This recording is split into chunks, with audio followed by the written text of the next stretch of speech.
Salut Adrien. Salut Alexis. Bon bah du coup on est parti pour faire un petit tour de toute ton installation, Ouais. mais vraiment de tout. Et il faut savoir quand même que c'est complet, parce que outre toute la partie maraîchage avec les serres, etc., il y a quand même beaucoup de choses. Un point de vente, les champignons que tu es en train de mettre aussi en route, donc on a ça à voir, pas mal d'animaux, du bâtiment et du matériel. Donc on part sur une vidéo de 4 heures. Ouais, au limite on découpera ça en plusieurs vidéos, Ouais. ça fera des vues, du watch time comme disait YouTuber Elite, et donc beaucoup d'argent pour moi. Comme ça, la prochaine fois, tu reviendras avec ton drone. Et voilà. Et donc du coup, alors je monétise tout ça, hein, Ok. parce que moi il faut bien que je gagne ma vie quelque part. On va signer quelque chose avant de démarrer la vidéo, non Non, tu verras ça avec Agnès, celle qui fait les contrats. On commence par le magasin éventuellement. Alors on commence par la fin, mais bon, c'est pas... En fait, on commence par l'entrée de la ferme parce que là, on est situé vraiment à l'entrée de la ferme. Là, il y a le petit chemin là qui amène à la route communale. Ouais. Et puis là, c'est la première chose qu'on voit quand on arrive ici. Il n'y a pas d'autre accès, donc on commence plutôt par le début, je dirais. D'accord, ok, ça marche. Début pour les clients finalement. Voilà, début pour les clients. Ok. Voilà, le magasin, en fait, on a aménagé une ancienne stabulation qui était déjà présente quand on a acheté la ferme en 2018. Ok. Et en fait, on l'a divisé en plusieurs parties, dont la partie magasin qu'on voit ici. Et là, tout récemment, cet hiver, on a fermé cette partie-là avec là, c'est du polycarbonate, histoire de faire un petit peu plus confortable à l'intérieur. Donc, on peut peut-être on va aller dedans. Donc, du coup, 2 ventes par semaine. 2 ventes par semaine. Donc ça, c'est une des premières choses que vous avez mis en place, le magasin. Je veux dire, de toute façon, c'est ce qu'on disait un petit peu tout à l'heure, c'est que c'est vraiment comme ça que vous vendez votre production. Il n'y avait pas d'histoire de faire des marchés, des choses comme ça. Alors nous, notre circuit de distribution, c'est la vente directe donc à la ferme, qui représente à peu près 40% de notre chiffre d'affaires. D'accord. Et 60%, c'est en vente, c'est toujours considéré comme la vente directe parce qu'il n'y a qu'un seul intermédiaire, mais c'est à Biocop. Ouais. Moi, je ne peux pas trop ça de la vente directe, mais bon, c'est toujours considéré comme ça. Ouais. Donc voilà, on a 4 Biocop et un petit magasin bio. Et voilà, pour l'instant. Après, on a d'autres touches pour d'autres choses, mais voilà, pour l'instant, c'est ça. D'accord. Donc oui, on a aménagé le magasin en fait dès le début, mais il ressemblait pas à ça dès le début. Au début, c'était des tréteaux et des portes de récupération, et puis c'était tout quoi. Après, on a un peu aménagé. Si on avait mis 2 niveaux là, la dalle là, parce que vu que c'est une ancienne stabulation, c'était pas tout au même niveau, c'était pour des vaches. Donc il y avait le rabot à lisier qui devait passer au milieu, etc. Donc voilà, c'était aménagé vraiment comme le bâtiment agricole à vaches. Et là, on l'a aménagé pour que ce soit un peu plus confortable, qu'on se casse pas la gueule, quoi. D'accord. Mais voilà, c'est venu plus tard qu'on a aménagé avec des meubles, avec cette armoire-là où on vend des produits de ferme du coin. Qu'on a fermé là avec le polycarbonate, qu'on a essayé de créer un petit peu un truc un peu sympa. Et puis en fonction on observe le circuit des clients. Voilà. Et on aménage en fonction plutôt que de partir sur un truc au risque de se tromper. D'accord, ok. Donc en fait, du coup, en plus de vendre votre production qui est créée donc sur place, ça fait un peu office d'épicerie locale, puisqu'il y a quelques produits des producteurs locaux. Vous avez cette idée, cette ambition aussi là, de venir à faire un point un petit peu névralgique des producteurs locaux avec un magasin comme ça, c'est une ambition ça? Moi ce serait le rêve en fait de faire ça, d'avoir, disons une fois tous les 15 jours, d'avoir un mini marché ici quoi. Ah ouais, carrément. Avec tu vois, en fait là si on regarde un petit peu derrière nous, là on a tout un espace qui là est couvert. Et là, c'est carrément. C'est la terrasse du bar. On peut se mettre, voilà, tu vois, là on a déjà une mini terrasse là, mais là tu peux mettre des gens qui viennent avec un truc de vente mobile. Ici, enfin voilà, il y a carrément de la place. Tu peux carrément faire de l'événementiel presque. Oui, carrément. On a fait déjà un événement l'année dernière et en fait, c'est plutôt adapté parce que c'est plat, c'est propre, tu vois, il n'y a pas grand chose qui traîne ou quoi. Il y a des animaux qui sont là et tout, enfin c'est agréable. Donc nous tout de suite quand on a vu ça en 2018, tout de suite on a vu le potentiel du bâtiment, on s'est dit bon ça ce sera un super point de vente, en plus qu'on pourra aussi utiliser le reste du bâtiment pour autre chose, on va y venir après. Voilà, on a vu le potentiel et puis là on se fait plaisir quoi, c'est cool quoi. C'est vrai qu'en termes de bâtiment c'est le gros point fort de cet achat finalement, c'est la surface couverte, la nature, tous les bâtiments qu'il y a, et ça te permet vraiment plein de projets différents. Quoi. Il y avait ça, et puis aussi un gros point positif, c'est que quand on est arrivé, il y avait déjà un forage qui était fait, déjà l'eau de la ville qui arrivait, et déjà l'électricité. Ah ouais, parce que l'eau et l'électricité, en tout cas du réseau, c'est un peu chiant à se faire raccorder quand on est sur une parcelle agricole. Ouais. Parce que y en a qui pensent que voilà, on va tirer sur cette corde-là pour après demander tout plus. Là, c'était déjà fait, donc c'était cool, quoi. En plus de faire une économie d'argent, quoi. Donc un joli point de vente là, bien aménagé là. Ouais, voilà, donc oui, voilà. Bon, on fait 2 ventes par semaine. Pour l'instant, on pourra avoir, on pense qu'on pourra avoir pas mal plus de clients. Mais voilà, on s'est installé en 2022, donc c'est encore récent, on quoi. attaque la 3e année, donc voilà, c'est un petit peu normal le temps de se mettre en place. Ouais, que le bouche à oreille fasse son œuvre, qu'il y ait une dynamique. Il y a combien d'habitants sur la commune là, du coup Là, il y a 1600, je crois. D'accord, ouais, c'est quand même. C'est pas une grande ville, mais il y a quand même du. Ouais, il y a quand même du monde. C'est un bourg, quoi. Après, il y a Esnay qui est pas loin. Ça, c'est la ville. La petite ville qui est à 10 km, où il y a un petit peu plus de population, un petit peu plus d'entreprises, etc. Et puis sinon, on est situé vraiment entre La Roche-sur-Yon, à 25 km, et Chaland à 20 km, d'un côté et de l'autre. Qui sont des villes à combien d'habitants à peu près, celles-ci? La Roche-sur-Yon, je crois que c'est 60 000, un truc comme ça. Ah ouais, donc il y a quand même un gros potentiel, quoi, je veux dire. Ouais, après, bon, c'est pas. Faut que les gens aient envie de se déplacer, mais si ça devient vraiment un lieu. Oui, sachant qu'il y a beaucoup de gens qui habitent vraiment dans la campagne et qui travaillent à La Roche-sur-Yon ou à Chaland et qui habitent ici, quoi. Ici, ça se développe pas mal. D'accord. On le voit, quoi. Il y a ça construit, etc. Enfin, voilà, je pense que c'est pas idiot. On connaissait pas du tout le coin quand on s'est installé là. Mais c'est pas tout à fait idiot de cette mis-là parce qu'on est un peu au milieu. On est aussi donc on est à 20 minutes à peu près de Chaland et de La Roche, mais on est aussi à 20-25 minutes de la mer. Donc c'est pas mal. Saint-Gilles-Croix-de-Vie, etc. C'est pas très loin, quoi. Donc voilà. Ah ouais, d'accord. Pas mal de camping dans les environs et tout, quoi. C'est aussi bien pour les touristes. Ouais, donc la clientèle et le foisonnement humain est là pour faire pas mal de choses, quoi. Ouais, elle peut carrément être là. Très bien. Ok. On va continuer donc sur ce qui est attenant finalement, tout ce qui va être logistique, les légumes, nettoyage, tout ça. Ouais. Là du coup on est sur la deuxième partie du bâtiment, donc de la stabulation. Ouais. On se sert pour préparer les légumes. En fait on fait une espèce de marche en avant, quoi. On arrive avec les légumes ici, on les lave, on les stocke dans des chambres froides ici. Alors là, les chambres froides ne sont pas en fonctionnement en ce moment parce qu'il fait suffisamment chaud. Ouais. Enfin, suffisamment frais. Enfin, il fait pas trop chaud, c'est ça que je voulais dire. Voilà, donc on stocke les légumes, on les conditionne là. On a tout un stock là. On a le luxe d'avoir de la place pour mettre toutes les cagettes à l'abri, etc. La place, le volume, c'est ça qui est génial. Quoi. Ça, franchement, c'est du luxe. Il n'y a pas besoin d'avoir autant. Ouais. Mais disons que nous, c'est bien de l'avoir. C'est bien de l'avoir. Disons que là, on peut facilement être un qui lave ici, un qui prépare les bottes ici, un qui pèse, qui prépare les colis ici. Ouais. Après, clac, c'est stocké, etc. Enfin, on se marche pas dessus. Ouais. On met une balance de chaque côté, etc. Donc ça fait, t'arrives ici avec tes cajots de légumes, tu transportes ça, j'imagine, en tracteur ou pas forcément en boîte. C'est avec la boîte. Ouais. D'accord. Donc tu fais ton lavage. Donc là, tu t'es fait une petite station de lavage à base de baignoire. Ouais, à base de baignoire de récup. Grille de barbecue. Non, cage de lapin. Non, cage de lapin. Ouais. Excellent. D'accord. Ouais, ça c'est la porte qu'il y avait sur la stabule qu'il y avait ici, là, qui était accrochée au poteau. Ok, que t'as mis sur quelques parpaings. Voilà. En fait, on s'est dit bon, ça va être du provisoire.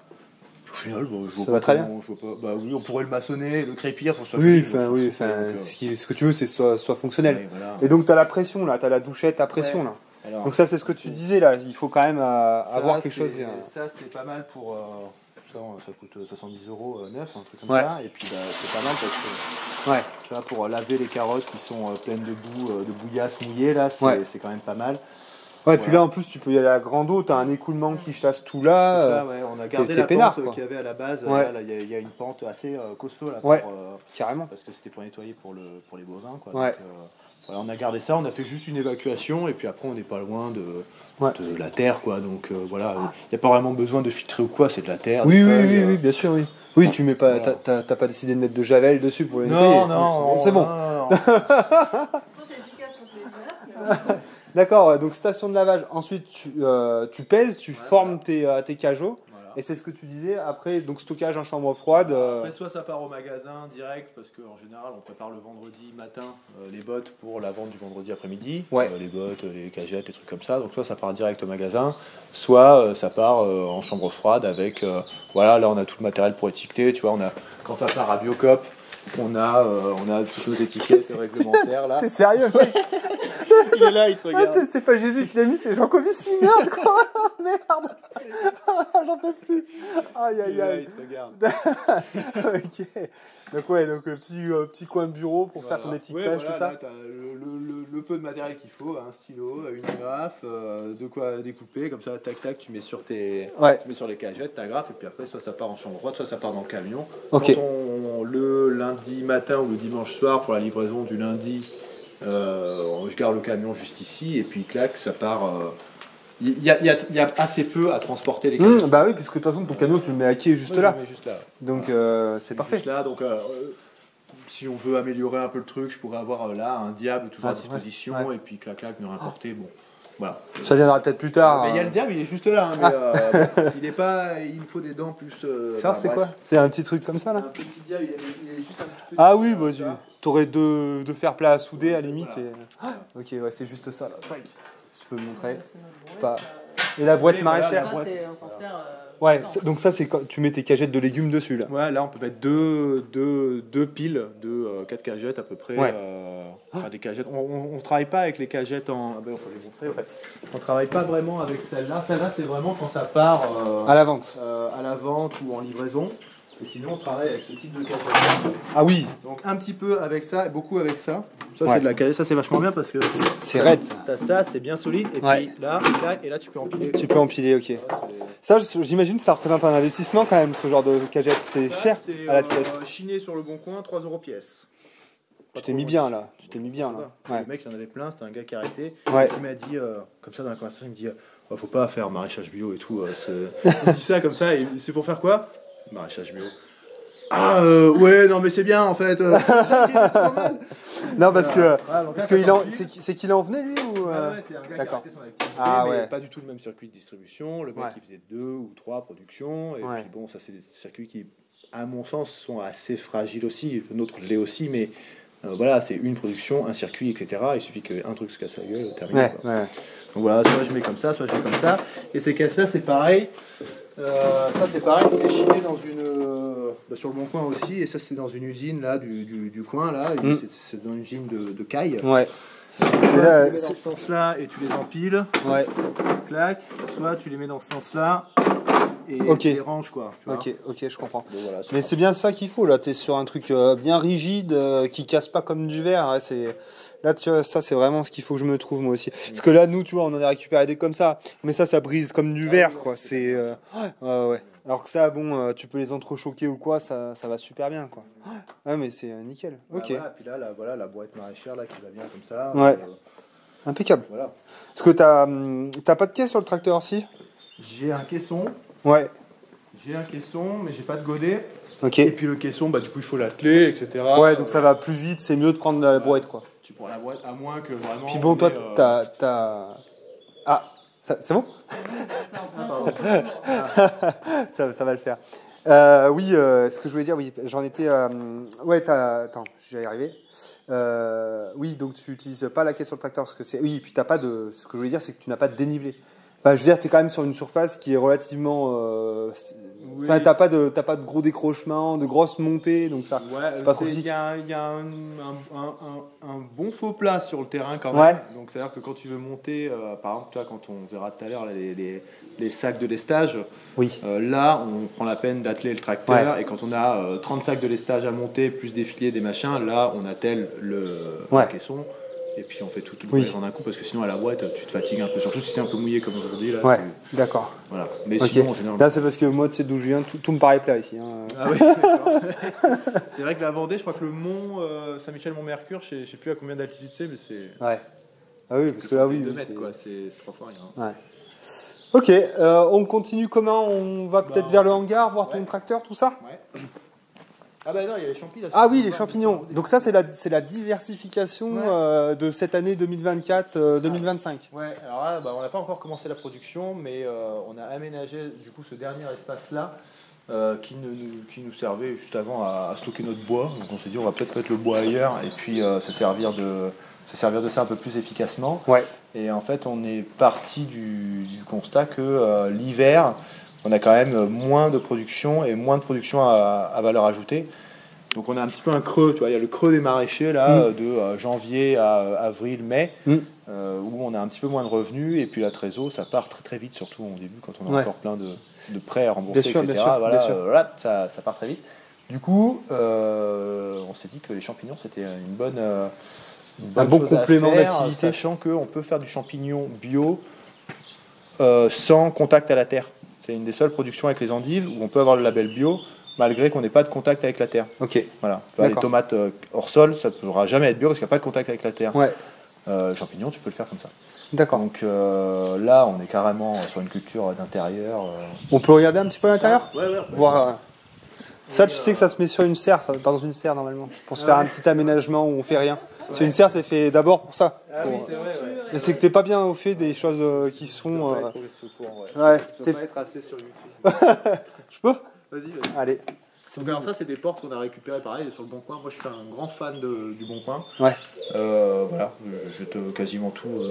C'est des portes de frigo, de chambre froide, ouais.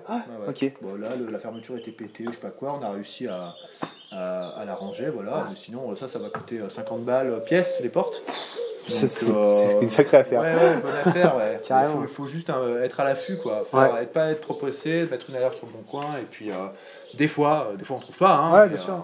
Il y a quand même pas mal d'occasions. Donc voilà, là en fait, cet espace-là, il fait 5 par 5 à peu près. Ouais. On l'a dit 5 par 4, pardon. Si, ça va le faire, t'inquiète. On l'a divisé en 2 cellules parce qu'on s'est dit, peut-être qu'on voudrait faire une variété de champignons là et une autre variété ailleurs qui a besoin d'autres conditions, ou peut-être qu'on voudrait faire un jour des endives qui ont besoin d'autres conditions, ou peut-être qu'on voudrait éviter des maladies, des trucs comme ça. Okay. Donc on a séparé en deux, on a juste fait une cloison en parpaing et puis tout isolé pour faire 2 cellules. Ça, c'est du styro dur un petit peu partout. C'est quoi, ça fait 60 ? Quelque chose comme ça ? Ouais, je crois, c'est du 60. Donc tout est habillé, tout est isolé finalement. Ouais, tout est isolé. Ça, c'était le truc qui a coûté cher. Ah ouais, le styro dur, ça coûte cher. Mais ça te permet de conserver la température adéquate finalement pour les champignons. C'est ça. Ok. Donc, en fait, voilà, on a juste...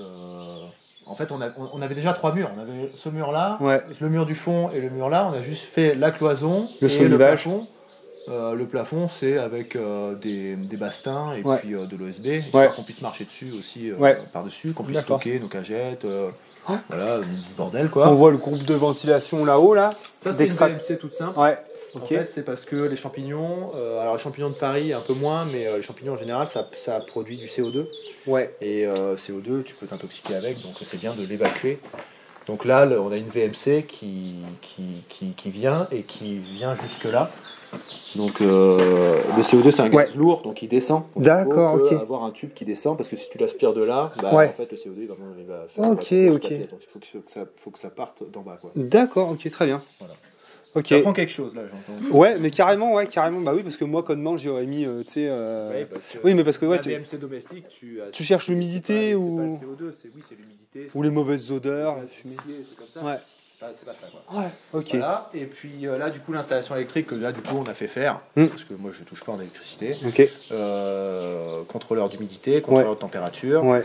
Voilà un truc tout simple, basique. Alors soit ça humidifie, soit ça déshumidifie. Parce que donc du coup la commande faite à la prise qui est au bout quoi. Voilà. Ok, parce que du coup t'as un humidificateur. Ouais, on peut aller voir parce que c'est dans son à côté. Donc en fait lui il va commander soit j'enclenche l'humidificateur parce que j'ai une humidité qui est en dessous. Voilà. Soit j'enclenche la ventilation pour faire baisser l'humidité peut-être. Alors c'est pas la VMC là que ça contrôle, mais ça, je pourrais mettre un déshumidificateur. Ah, mais les champignons ça demande 14 degrés et 90% d'humidité. Ah oui, donc tu seras jamais au-dessus. Ouais. Voilà. Ouais, ok. J'aurai jamais trop d'humidité. Ok. Donc c'est juste, ça va rester en mode humidification. Ouais. Et en fait quand ça arrive à, je crois que c'est à 88% ou 87% d'humidité.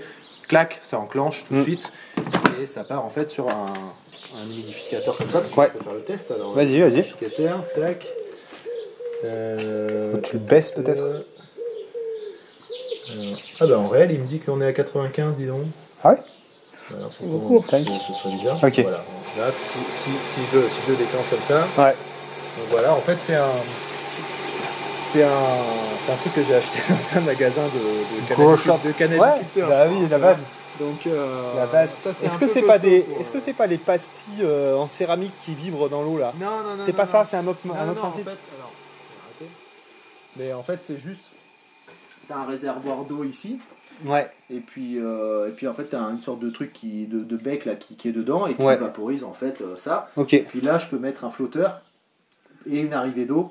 Et en fait, là, je peux soit le remplir, mais il faut que je le remplisse régulièrement à l'eau, soit je mets une arrivée d'eau avec un flotteur et puis ça s'arrête quand le niveau est bon. Trop bien. Ça, j'aurais pas à y toucher. Il y aura le contrôleur qui sera toujours. Voilà, ça va rester autour de 90% d'humidité en permanence. Et j'ai le même contrôle pour le chauffage. Alors par contre, le chauffage, ça va être en hiver, il va falloir que je chauffe pour arriver à 14 degrés. Ouais. Et si je veux en faire en été, il va falloir que je refroidisse. Je peux faire soit l'un soit l'autre, mais il me faudra éventuellement un climer, quoi. Ouais. Oh, un petit climer. Une petite clim, une petite clim amovible, ça suffit, tu vois. Vu la taille de la pièce, ça suffit. Puis de toute façon, avec l'isolation, c'est pareil. Parce que là, on pourrait dire, bon, c'est des bains d'huile, ça consomme à bloc. Mais théoriquement, tu es sur une place, tu es sur quelque chose qui est totalement hermétique grâce aux portes, avec une bonne isolation en styrodure. Donc théoriquement, c'est pas censé bouffer à blinde, quoi. Je pense que ça devrait aller. Puis en plus, le bain d'huile, c'est pas non plus un radiateur non plus à. Il y a quand même une certaine inertie de par l'huile qu'il y a dedans, quoi, du coup. Oui. Ok.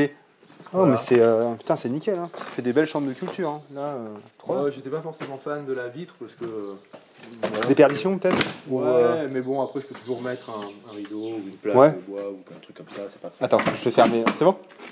Ok, donc ça c'est le dernier investissement en date, donc comme tu expliquais, pour couvrir une petite baisse d'activité au cours de l'hiver. Voilà. Alors, au niveau de l'investissement, nous, vu qu'on avait déjà quand même 3 murs, et qu'on a un toit quand même qui est au-dessus, on n'a pas eu besoin de faire un toit vraiment hermétique au-dessus, étanche. On en est quand même à un bon 3 000 € déjà. Hein. Ouais, mais de toute façon, t'as peut-être 1 000 € d'isolant dedans déjà. Oui, facile. Ouais. Isolant, les parpaings, l'électrique et la main-d'œuvre. Ouais, bien sûr. Voilà. Et encore, la main-d'œuvre de construction là, c'est mon papa qui nous a filé un sacré coup de main là-dessus. Ouais. Voilà, okay. Je remercie. C'est nickel, l'électricité, ils t'ont mis du Schneider et tout là. C'est moi qui ai pris le matériel. Ah, c'est toi qui a été cool, il m'a laissé prendre le matériel. Ouais, mais c'est bien. Et puis il ne m'a pas facturé. Ok, ouais, parce que tu as pris Cali là, c'est bien quoi. Bah, je suis allé à Brico Dépôt. C'est du Brico Dépôt, mais à Brico Dépôt, il y a aussi. Ils vendent de la marque. Il y a aussi des trucs de marque. Ouais, bien sûr. Et là, tout ce qui est les contrôleurs, là, c'est dans le magasin. Dans le gros shop. Là, ouais, ok. Voilà. Cool, super. Voilà. Trop bien. Les champignons, ça va venir normalement après l'été. Là, on va s'y mettre. Là, on va éviter de s'y mettre maintenant et de découvrir le truc. Enfin, de faire nos premiers essais pendant l'été où on est un petit peu chargé. On va se garder ça pour l'automne. Voilà. Mais après, pourquoi pas, une fois qu'on sera rodé, si on a la demande, pourquoi pas en faire toute l'année. Pourquoi pas salarier quelqu'un aussi là-dessus. Je pense que c'est quelque chose qui peut éventuellement s'envisager si le débouché est là. Ça peut être cool. Après, ça sera jamais un truc de ouf parce qu'on a que ça comme surface. Mais c'est déjà un troisième bloc, un quatrième bloc. Ouais, un autre bâtiment là. Je suis allé visiter une ferme, le gars il fait que ça. Hein. Enfin, ils sont 2 associés, mais il y a un associé qui fait les champignons et un associé qui fait de la spiruline. Voilà. C'est des fermiers qui sont jamais sales. Ils font des trucs à l'intérieur et tout. Ouais. C'est des potes. Hein. Ouais. Ça fait marrer. Alors, on est sur un endroit un peu spécial là. Ouais. On est sur une dalle. Magnifique dalle. Parce que, alors, bon, on y viendra, ça, je pense qu'on en parlera de tout ça au cours de l'interview qu'on fera dans la deuxième partie, dans la deuxième vidéo. Puisque donc, on avait fait un live ensemble pour une occasion un peu spéciale qui était les désagréments que vous pouviez subir vis-à-vis des autorités locales quant à votre installation sur site, etc. On reviendra un petit peu là-dessus, mais donc du coup, il y a pour projet, dans les mois qui vont arriver, années qui vont arriver, la construction d'une maison à cet emplacement. Et je te laisse dérouler là-dessus. En fait, voilà, on a vu des sérieux soucis par rapport à notre habitat, qui est toujours notre habitat actuel, qui est 2 mobil-homes dans le bâtiment, dans le grand bâtiment qui est derrière nous. le terrain d'entente qu'on a trouvé finalement avec la mairie, la mairie a vu au bout d'un moment que quand même on tenait bon, qu'on était sérieux, qu'on travaillait vraiment, qu'on avait vraiment une vraie activité, qu'on faisait pas ça, un truc bidon juste pour mettre des tentes, des caravanes et faire des formations. Voilà. Donc notre métier c'est vraiment de faire pousser des légumes et de vendre du légume localement, et on a envie de s'investir en faisant travailler d'autres producteurs, etc. Enfin, voilà, on peut vraiment être un plus pour la commune, et je pense qu'au bout d'un moment, ils ont fini par le comprendre. Ouais. Et surtout avec le magasin, quoi. Oui, voilà. Il y a une volonté de mettre de la vie, de faire un lieu de... Je pense qu'il y a aussi des gens qui sont peut-être allés voir la mairie en disant ce serait bien quand même que cette activité perdure, quoi, et qu'on fasse en sorte que ça perdure. Donc, on a fait des négociations, une médiation là, en plusieurs sessions, et on était dans l'impasse en voulant aller dans le chemin de rester dans le bâtiment et de réaménager le bâtiment comme c'était un peu le projet, le bâtiment où on est actuellement. Et vraiment ça, niveau administration, ça passait pas trop. Enfin voilà, c'était un petit peu compliqué. Et le maire nous a dit à la limite, vous mettriez dehors, toujours sur la ferme, mais dehors, que ça pourrait aller mieux, quoi. Enfin, éventuellement, je pourrais plus soutenir ça. Ouais. Donc nous, on avait cette dalle-là, on avait déjà réfléchi un petit peu avant. Hein. Ouais. On a cette dalle-là qui est en fait une ancienne dalle à fumier. C'était le lisier qui partait. On est juste à côté de la stabule, donc en fait, ils sortaient le fumier là, et ils le mettaient ici, à l'époque où ça gênait personne de mettre du fumier juste sur un bassin versant d'un truc. Voilà, c'était une autre époque, et voilà, du coup, cette dalle là, elle nous sert à rien. Enfin, moi, je mettais mes outils un moment, enfin, bref, c'est une dalle qui est là comme ça, et qui fait 120 ou 130 mètres carrés, un truc comme ça. Voilà, donc nous, on a dit, nous, ce qu'on veut, c'est habiter sur la ferme, et en même temps ne pas artificialiser le sol. D'où notre choix d'être dans le bâtiment à la base, parce que le bâtiment... Oui, il y avait cette philosophie. Voilà. Et là, on s'est dit, là, la dalle, elle est déjà ici. Le sol est déjà artificialisé en gros. La dalle elle n'est pas faite pour supporter une maison, mais en gros ce qu'on va faire c'est qu'on va faire des fondations, on va péter de la dalle à certains endroits pour faire des fondations, et après on va partir sur une dalle bois pour faire une maison. Voilà, donc là on est en réflexion avec un maître d'œuvre pour ça. Voilà, ça, c'est en cours on posera un permis de construire, etc. pour une maison ici en extérieur, une maison écologique, hein, bien sûr, mais voilà, en préservant le sol. Et en plus, c'est un point qui est très central sur la ferme. Il est vraiment entre trois bâtiments. T'as le magasin qui est à côté. Le magasin qui est juste là, etc. Je me dis, si je me projette dans 30, dans 40 ans, le jour où, si on se sépare de la ferme, cette maison-là, il y a quand même de très grandes chances qu'elle reste aux paysans qui exploitera la terre. Parce que qui voudra habiter entre trois bâtiments agricoles avec le tracteur éventuellement qui va passer là, machin, voilà. Si c'est pas le paysan, je vois pas qui ce sera. Enfin, tout est possible, mais disons qu'on met toutes les chances de notre côté pour que ce soit le logement de fonction toujours, quoi. Voilà. Et ça me plaît. Ok. Bon, un beau projet alors. Ça va être chouette ça. Là, je sais plus où t'es exactement, t'es entre le salon. Parce que vous avez déjà commencé les plans. Oui, on a déjà commencé les plans. Elle a choisi la cuisine, Marine. Gros bâtard. De toute façon, elles font que ça. De toute façon, choisir sur le catalogue. De quoi? Comment ça? Misogyne? J'ai pas. Non. Ok, donc gros projet futur que cette habitation. Ça va nous occuper un petit peu. C'est pour ça qu'on est content d'avoir bouclé un petit peu les chantiers du style, on verra après, mais montage de serre, champignonnière, etc. Oui, parce que ça fait quand même beaucoup de choses. On a vu effectivement le magasin, la champignonnaire, donc derrière évidemment tout ce qu'on va voir, l'activité maraîchère. Et concilier, parce qu'on n'a pas dit aussi, vous avez 2 enfants qui sont dans le délire, quoi. Donc ça va, vous êtes jeune. On est arrivé en 2018, en octobre 2018, et on a démarré l'activité en 2022. Donc déjà, on a fait de la clôture, on a fait l'étude pour le terrain, voilà, de voir un petit peu comment était le terrain, etc. On a fait drainer, on a fait des travaux là, enfin voilà. Il y a eu un gros boulot déjà en amont de préparation pour, une fois qu'on démarrait l'activité, dans l'idée, c'était qu'on n'avait plus que ça à faire, en gros, de travailler, quoi. Voilà, les enfants étaient suffisamment grands pour... Bon, on n'a pas non plus prévu la date de naissance de nos enfants non plus, mais il se trouvait que ça tombait bien, quoi. Oui, voilà, c'est ça. À la base, vu qu'à la base, avec le maire précédent, qu'on avait vu quand on était arrivé, c'était OK pour rester dans le mobil-home. On s'est dit, on raménage le mobil-home, on refait le sol. Parce que ça s'ajoute, mais c'était pas quelque chose qui était prévu. Pas du tout. C'est un poste de dépense et d'investissement en temps qui n'était pas prévu dans le projet initialement. Tout, ouais. Donc petite grosse charge de travail supplémentaire. Disons que ça nous est tombé dessus en 2022. Ça fait déjà 4 ans qu'on était là. Ouais. Et bon voilà, on venait de démarrer l'activité, puis là on nous dit bah non, on peut pas rester dans notre habitat, etc. Ouais. Donc finalement, 2 ans plus tard, c'est bon, c'est arrangé. On part sur autre chose, mais on peut rester en attendant dans les mobil-homes, c'est déjà un bon point. Mais en contrepartie, il y a 200 000 balles qui vont devoir être dépensées, et énormément de boulot, parce qu'on ne va pas tout faire. Tout ça, on y reviendra, je pense, plus en détail quand on fera notre petite interview. Alors, là, on va arriver sur la partie hangar avec ton tracteur. On parlera, je sais pas, si tu peux basculer la caméra pour filmer un petit peu cet espace. Donc ça, cette partie-là aussi de terrain, elle est à vous, celle-ci. Oui. Alors, curieusement, vous n'avez pas décidé de mettre vos serres ici. Pourquoi ? Alors parce que c'est un petit ballon en fait. Ah, c'est pas pratique ? Non, c'est pas hyper pratique. Ah c'est bon. un petit peu mouillé. Je sais pas si on voit d'ici, mais il y a un petit peu tout plein de joncs là qui sont en bas. Mais c'est pas bon ce genre de biodiversité pour les cultures ? C'est un peu moyen quoi.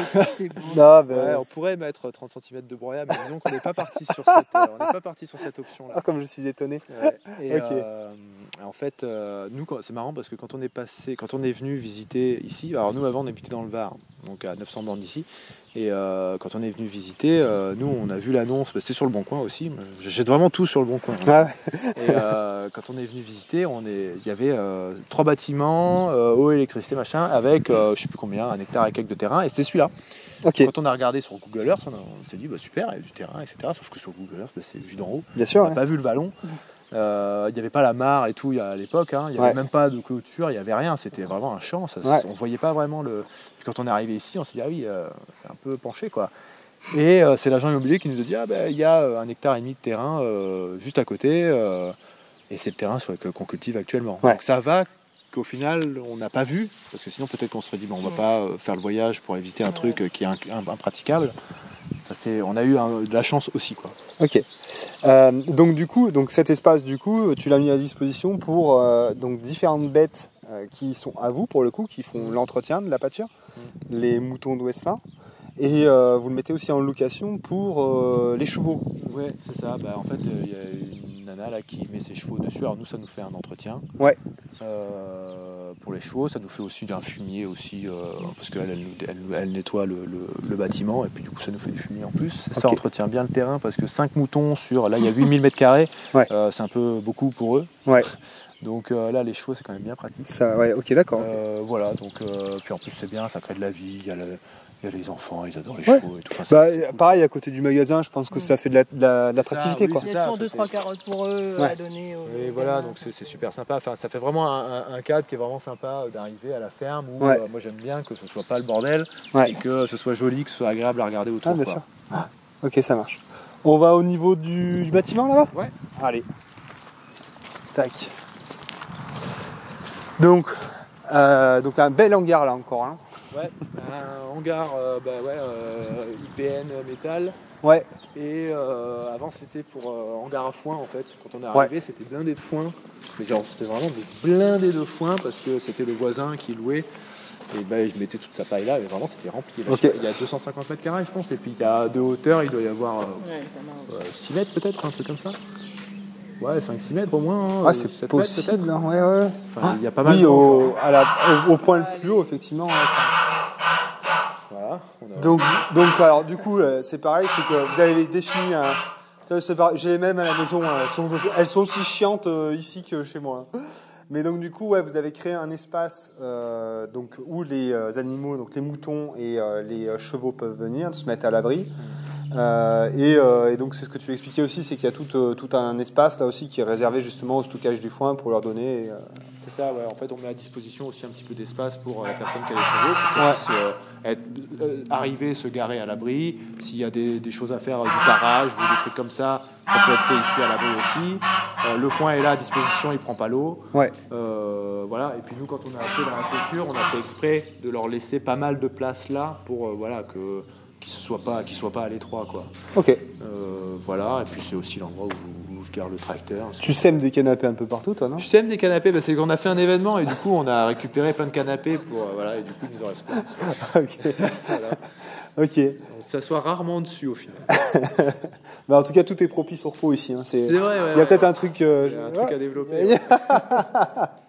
Tu peux nous parler un peu de ton outil de travail du coup? Parce que tu as un tracteur. Bah alors, c'est vraiment utile un tracteur d'ailleurs? Je sais pas vraiment. Parce que, je sais pas, simple. J'ai aussi une grelinette dans le. Ah, tu me rassures parce que je savais pas comment tu faisais quand même. Non, Okay. du coup, on est équipé avec un tracteur. Donc ça, c'est un Massey que j'ai trouvé, figure-toi, sur le Bon Coin. Ah oui. Ouais. D'accord. Tu m'en as jamais parlé de ce site. Ouais, c'est un super machin. Donc c'est un Massey, il date de fin des années 60, je crois. Hein, ouais. C'est un vieux machin. Massey, c'est un 165. 165, il fait 59 chevaux. Ouais. Je l'ai acheté 3000 € et j'ai quand même eu quelques réparations à faire. Ouais. Du type. Au départ, la prise de force tournait pas. Ah, ok. Donc c'était un peu chiant quand même d'avoir un tracteur juste pour tirer des trucs sans prise de force. Ouais, bien sûr. C'était un peu chiant. Donc ça a dû être fait. Et puis bon, j'ai eu la bonne idée d'un jour de ne pas vérifier le niveau d'huile pendant plusieurs fois. Et bon, ça a fait un drôle de bruit. Et puis c'était mort quoi. T'as niqué le moteur. J'ai niqué le moteur, ouais. T'as dû changer le moteur dessus? J'ai changé le moteur, ouais. En fait, le moteur là, il a, je sais pas, même pas 100. Et t'as réussi à trouver un moteur sur le Bon Coin? Non, malheureusement, non, j'ai pas trouvé ça. Mais bon, du coup, ça tombe bien parce qu'on a un concessionnaire Massey Ferguson à Esnay, donc à 10 km d'ici. Ouais. Et il y a un mécanicien aussi qui aussi touche les vieilles machines. Alors, j'imagine que tous les mécaniciens, ça c'est de la mécanique de base. Oui. Moi, je touche pas du tout la mécanique, hein, donc on l'a remorqué jusqu'à là-bas. Bon, j'en ai eu pour 5000 balles, hein, mais disons que je suis content de l'avoir gardé parce que c'est une machine qui est bien adaptée. Ouais. Là, vite fait, là, je fais un petit point sur les pneus. C'est ce qui m'a surpris, moi. C'est vraiment que tu as des pneus qui font, je sais pas, il y a 30 cm de voie, quoi. C'est des pneus hyper fins. Et donc ça, ce que tu as expliqué, c'est que ça te permet de passer correctement finalement entre tes planches de culture et tout, quoi. C'est ça, en fait c'est marqué sur le pneu, c'est marqué Soil Saver. Ouais. Voilà, ça t'économise du sol plutôt que d'avoir un pneu qui est hyper large. Ouais. C'est des pneus de maraîchage en fait. Hein. Ok. Voilà, tu as un passe-pied qui est vraiment tout petit. Ok. Quand je prépare mes planches, je repasse à chaque fois dans le passe-pied. Si je vais vers la droite, je repasse à chaque fois dans le sillon ça fait pas vraiment un sillon, mais dans la trace du pneu. Dans la trace du pneu. Et puis ça me fait un passe-pied comme ça, quoi. Ok. Voilà, entre autres, sur le tracteur, il y avait le moteur. Bon, ça, le moteur n'était pas à changer, mais c'est moi qui fais le con. Ouais. Voilà. Manque d'entretien. C'était, j'ai changé la boîte. Un petit peu l'hydraulique et les trucs comme ça. Ok. Bon, au final, je me dis que si j'avais acheté un tracteur avec rien à faire dessus, alors sauf énorme coup de bol, je l'aurais pas eu à 3000 €, je l'aurais eu à bien plus que ça. Bien sûr. Voilà. Bon, là, t'es sur un truc qui a été fiabilisé. Si t'as un moteur qui a été pas neuf, mais en tout cas, à mon avis, qui a été rénové et qui a été remis en place, tout le système hydraulique et de prise de force qui a été revu, donc t'es tranquille, quoi. C'est bon, c'est pas non plus, c'est un peu beaucoup d'argent, mais c'est pas totalement foutu en l'air non plus, quoi. De toute façon, t'en as besoin. C'est mon outil de travail. On verra après tout l'outillage que tu mets derrière, mais bon, clairement.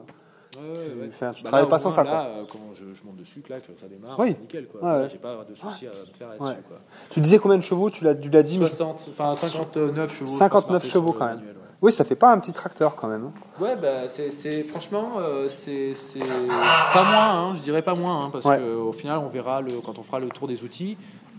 Mais il y a des outils qui sont quand même assez lourds. Ouais. Oui, qui réclament aussi au niveau de la prise de force. Surtout, on verra que tout le Cerato, tu as 2 axes de fraises. Faut que ça brasse, quoi. Hein. Il faut. Okay. Alors ça, au niveau de la prise de force à l'arrière, ça tombe pas à 1000 tours par minute, ça fait que 500.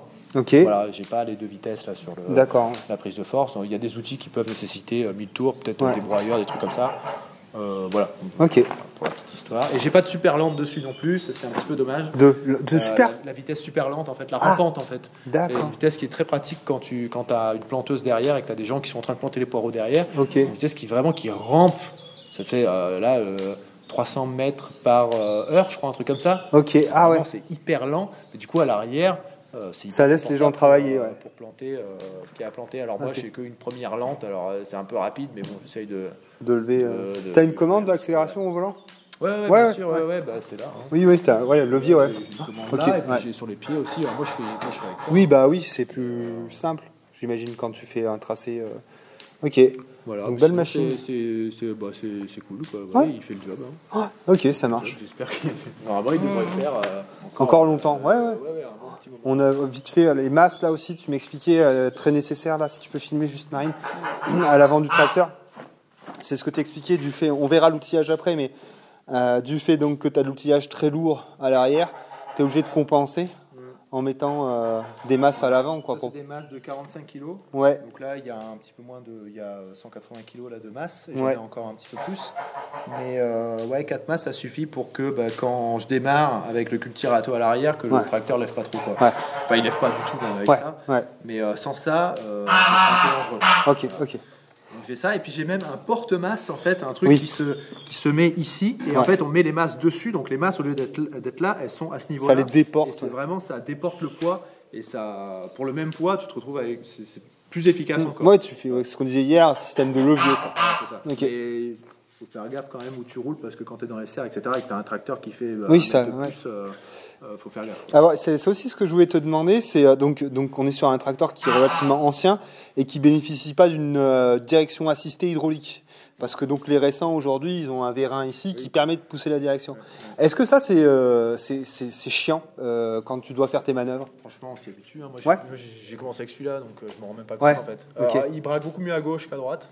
Voilà, c'est tout. Le vendeur me l'a dit, et puis oui, en effet, il braque beaucoup mieux à gauche qu'à droite. Je fais en sorte de plutôt tourner à gauche. Mais franchement, je ne saurais pas dire. Enfin, c'est comme si toi tu avais une voiture sans direction assistée, que toujours. Après, ce qu'il y a aussi, c'est que toi, on verra après, mais tu as du dégagement, tu as des espaces. Donc voilà, t'es pas dans. Un petit peu étroit quand même. Disons que c'est une question d'habitude surtout. Quoi. D'accord. Le jour où j'aurai si un jour j'ai un autre tracteur avec ce fameux vérin là, on me dira oui, c'est super, comment j'ai fait avant. J'avoue. Moi, je vois mes voisins là qui ont des tracteurs récents. C'est abusé quoi. Parce que nous, surtout quand on charge le godet à l'avant, donc tu as un poids supplémentaire qui se met sur le train avant. Tu vois. Et donc après, quand ça pousse tout seul, c'est un truc de malade quoi. Bon, enfin, ok. Bon, ok, ça marche.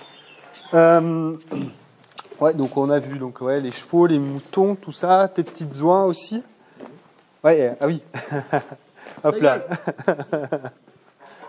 Alors c'est pas tes carottes celles-là. Non, c'est pas. Ça c'est des carottes de récup là pour les animaux.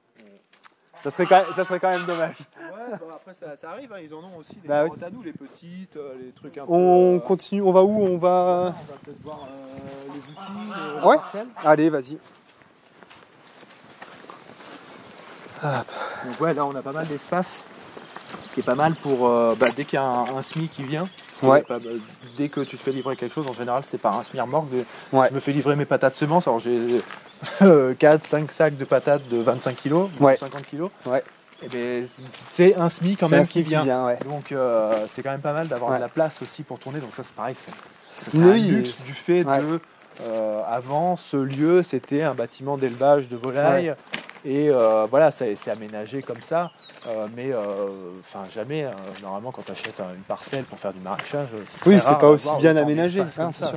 Oui, parce que je sais pas si tu as pris en vidéo, mais donc en plus des bâtiments qu'on vient de visiter, qui sont le magasin, la station de lavage, il y a tout cet ancien poulailler, quoi.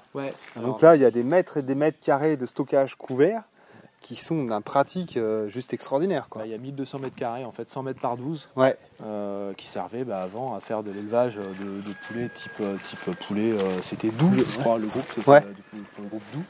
En fait, c'était plus possible de faire cet élevage-là parce que il y a le lac d'eau potable qui est en contrebas, il y a des nouvelles réglementations, etc. Donc quand l'activité s'est arrêtée, c'était définitif. Même si moi, nous, on aurait voulu faire de l'élevage de poulets, c'était pas possible parce que les réglementations étaient pas. De toute façon, c'était pas du tout l'idée. Mais voilà. Mais pour la petite histoire, quand on a acheté, il y avait encore les silos qui étaient sur la dalle juste à côté. Donc un gros silo, un petit silo, il y avait encore toutes les mangeoires, toutes les pipettes. Donc c'est du matos que tu as revendu sur le bon coin. C'est du matos que j'ai revendu sur le bon coin. Du coup, j'ai appris un petit peu, je me suis familiarisé un petit peu avec ce matériel-là, les pipettes de telle marque, aussi de ça. Alors, est-ce que le poussin il doit faire comme ci, comme ça, les radiants, les machins, tout ça. Je connaissais rien. D'accord. Mais du coup, ça nous a fait un petit truc en plus, quoi. Ok, super. Il n'y avait pas pour faire Ah oui, il n'y avait pas cette passerelle-là, ouais. Quand on est arrivé, en fait... C'était le talus? Ouais, c'était le talus, en fait. Et puis, alors, je sais pas trop par où il passait, mais en tout cas, il passait pas par là. Ok. C'était de la terre que je t'ai amené. Bah, je fais une annonce sur le Bon Coin en disant, je gère de la terre. On est sponsorisé par le Bon Coin, c'est pas possible. Contacte-les quand même. Ah, et en fait, des fois, tu sais, il y a des travaux dans le coin, Bien des sûr, gens qui creusent des piscines ou des machins, des paysagistes et tout. Puis un jour, il y en a un qui m'a contacté, ils sont venus, je sais pas combien d'allers-retours. Et au final, ça faisait un énorme tas. Et j'ai appelé mon autre voisin qui m'a pelleté tout ça. Et puis voilà, ça fait une passerelle nickel. Voilà. On a arraché un arbre qui était là en plein milieu, qui vraiment nous faisait chier. Voilà, je crois que c'est le seul arbre qu'on a arraché. Ouais. Sinon, ça nous faisait un c'est nickel. vraiment à la con. Voilà. Là, au moins, on n'a pas besoin de sortir de la route. Le tracteur, on n'a pas de plaque d'immatriculation, pas de gyro, pas de machin, il n'est pas homologué route, il reste sur la ferme. Ouais. Ok. Voilà. Donc là, on arrive sur le dur. On arrive sur donc toutes les installations, les surfaces cultivées, on va dire.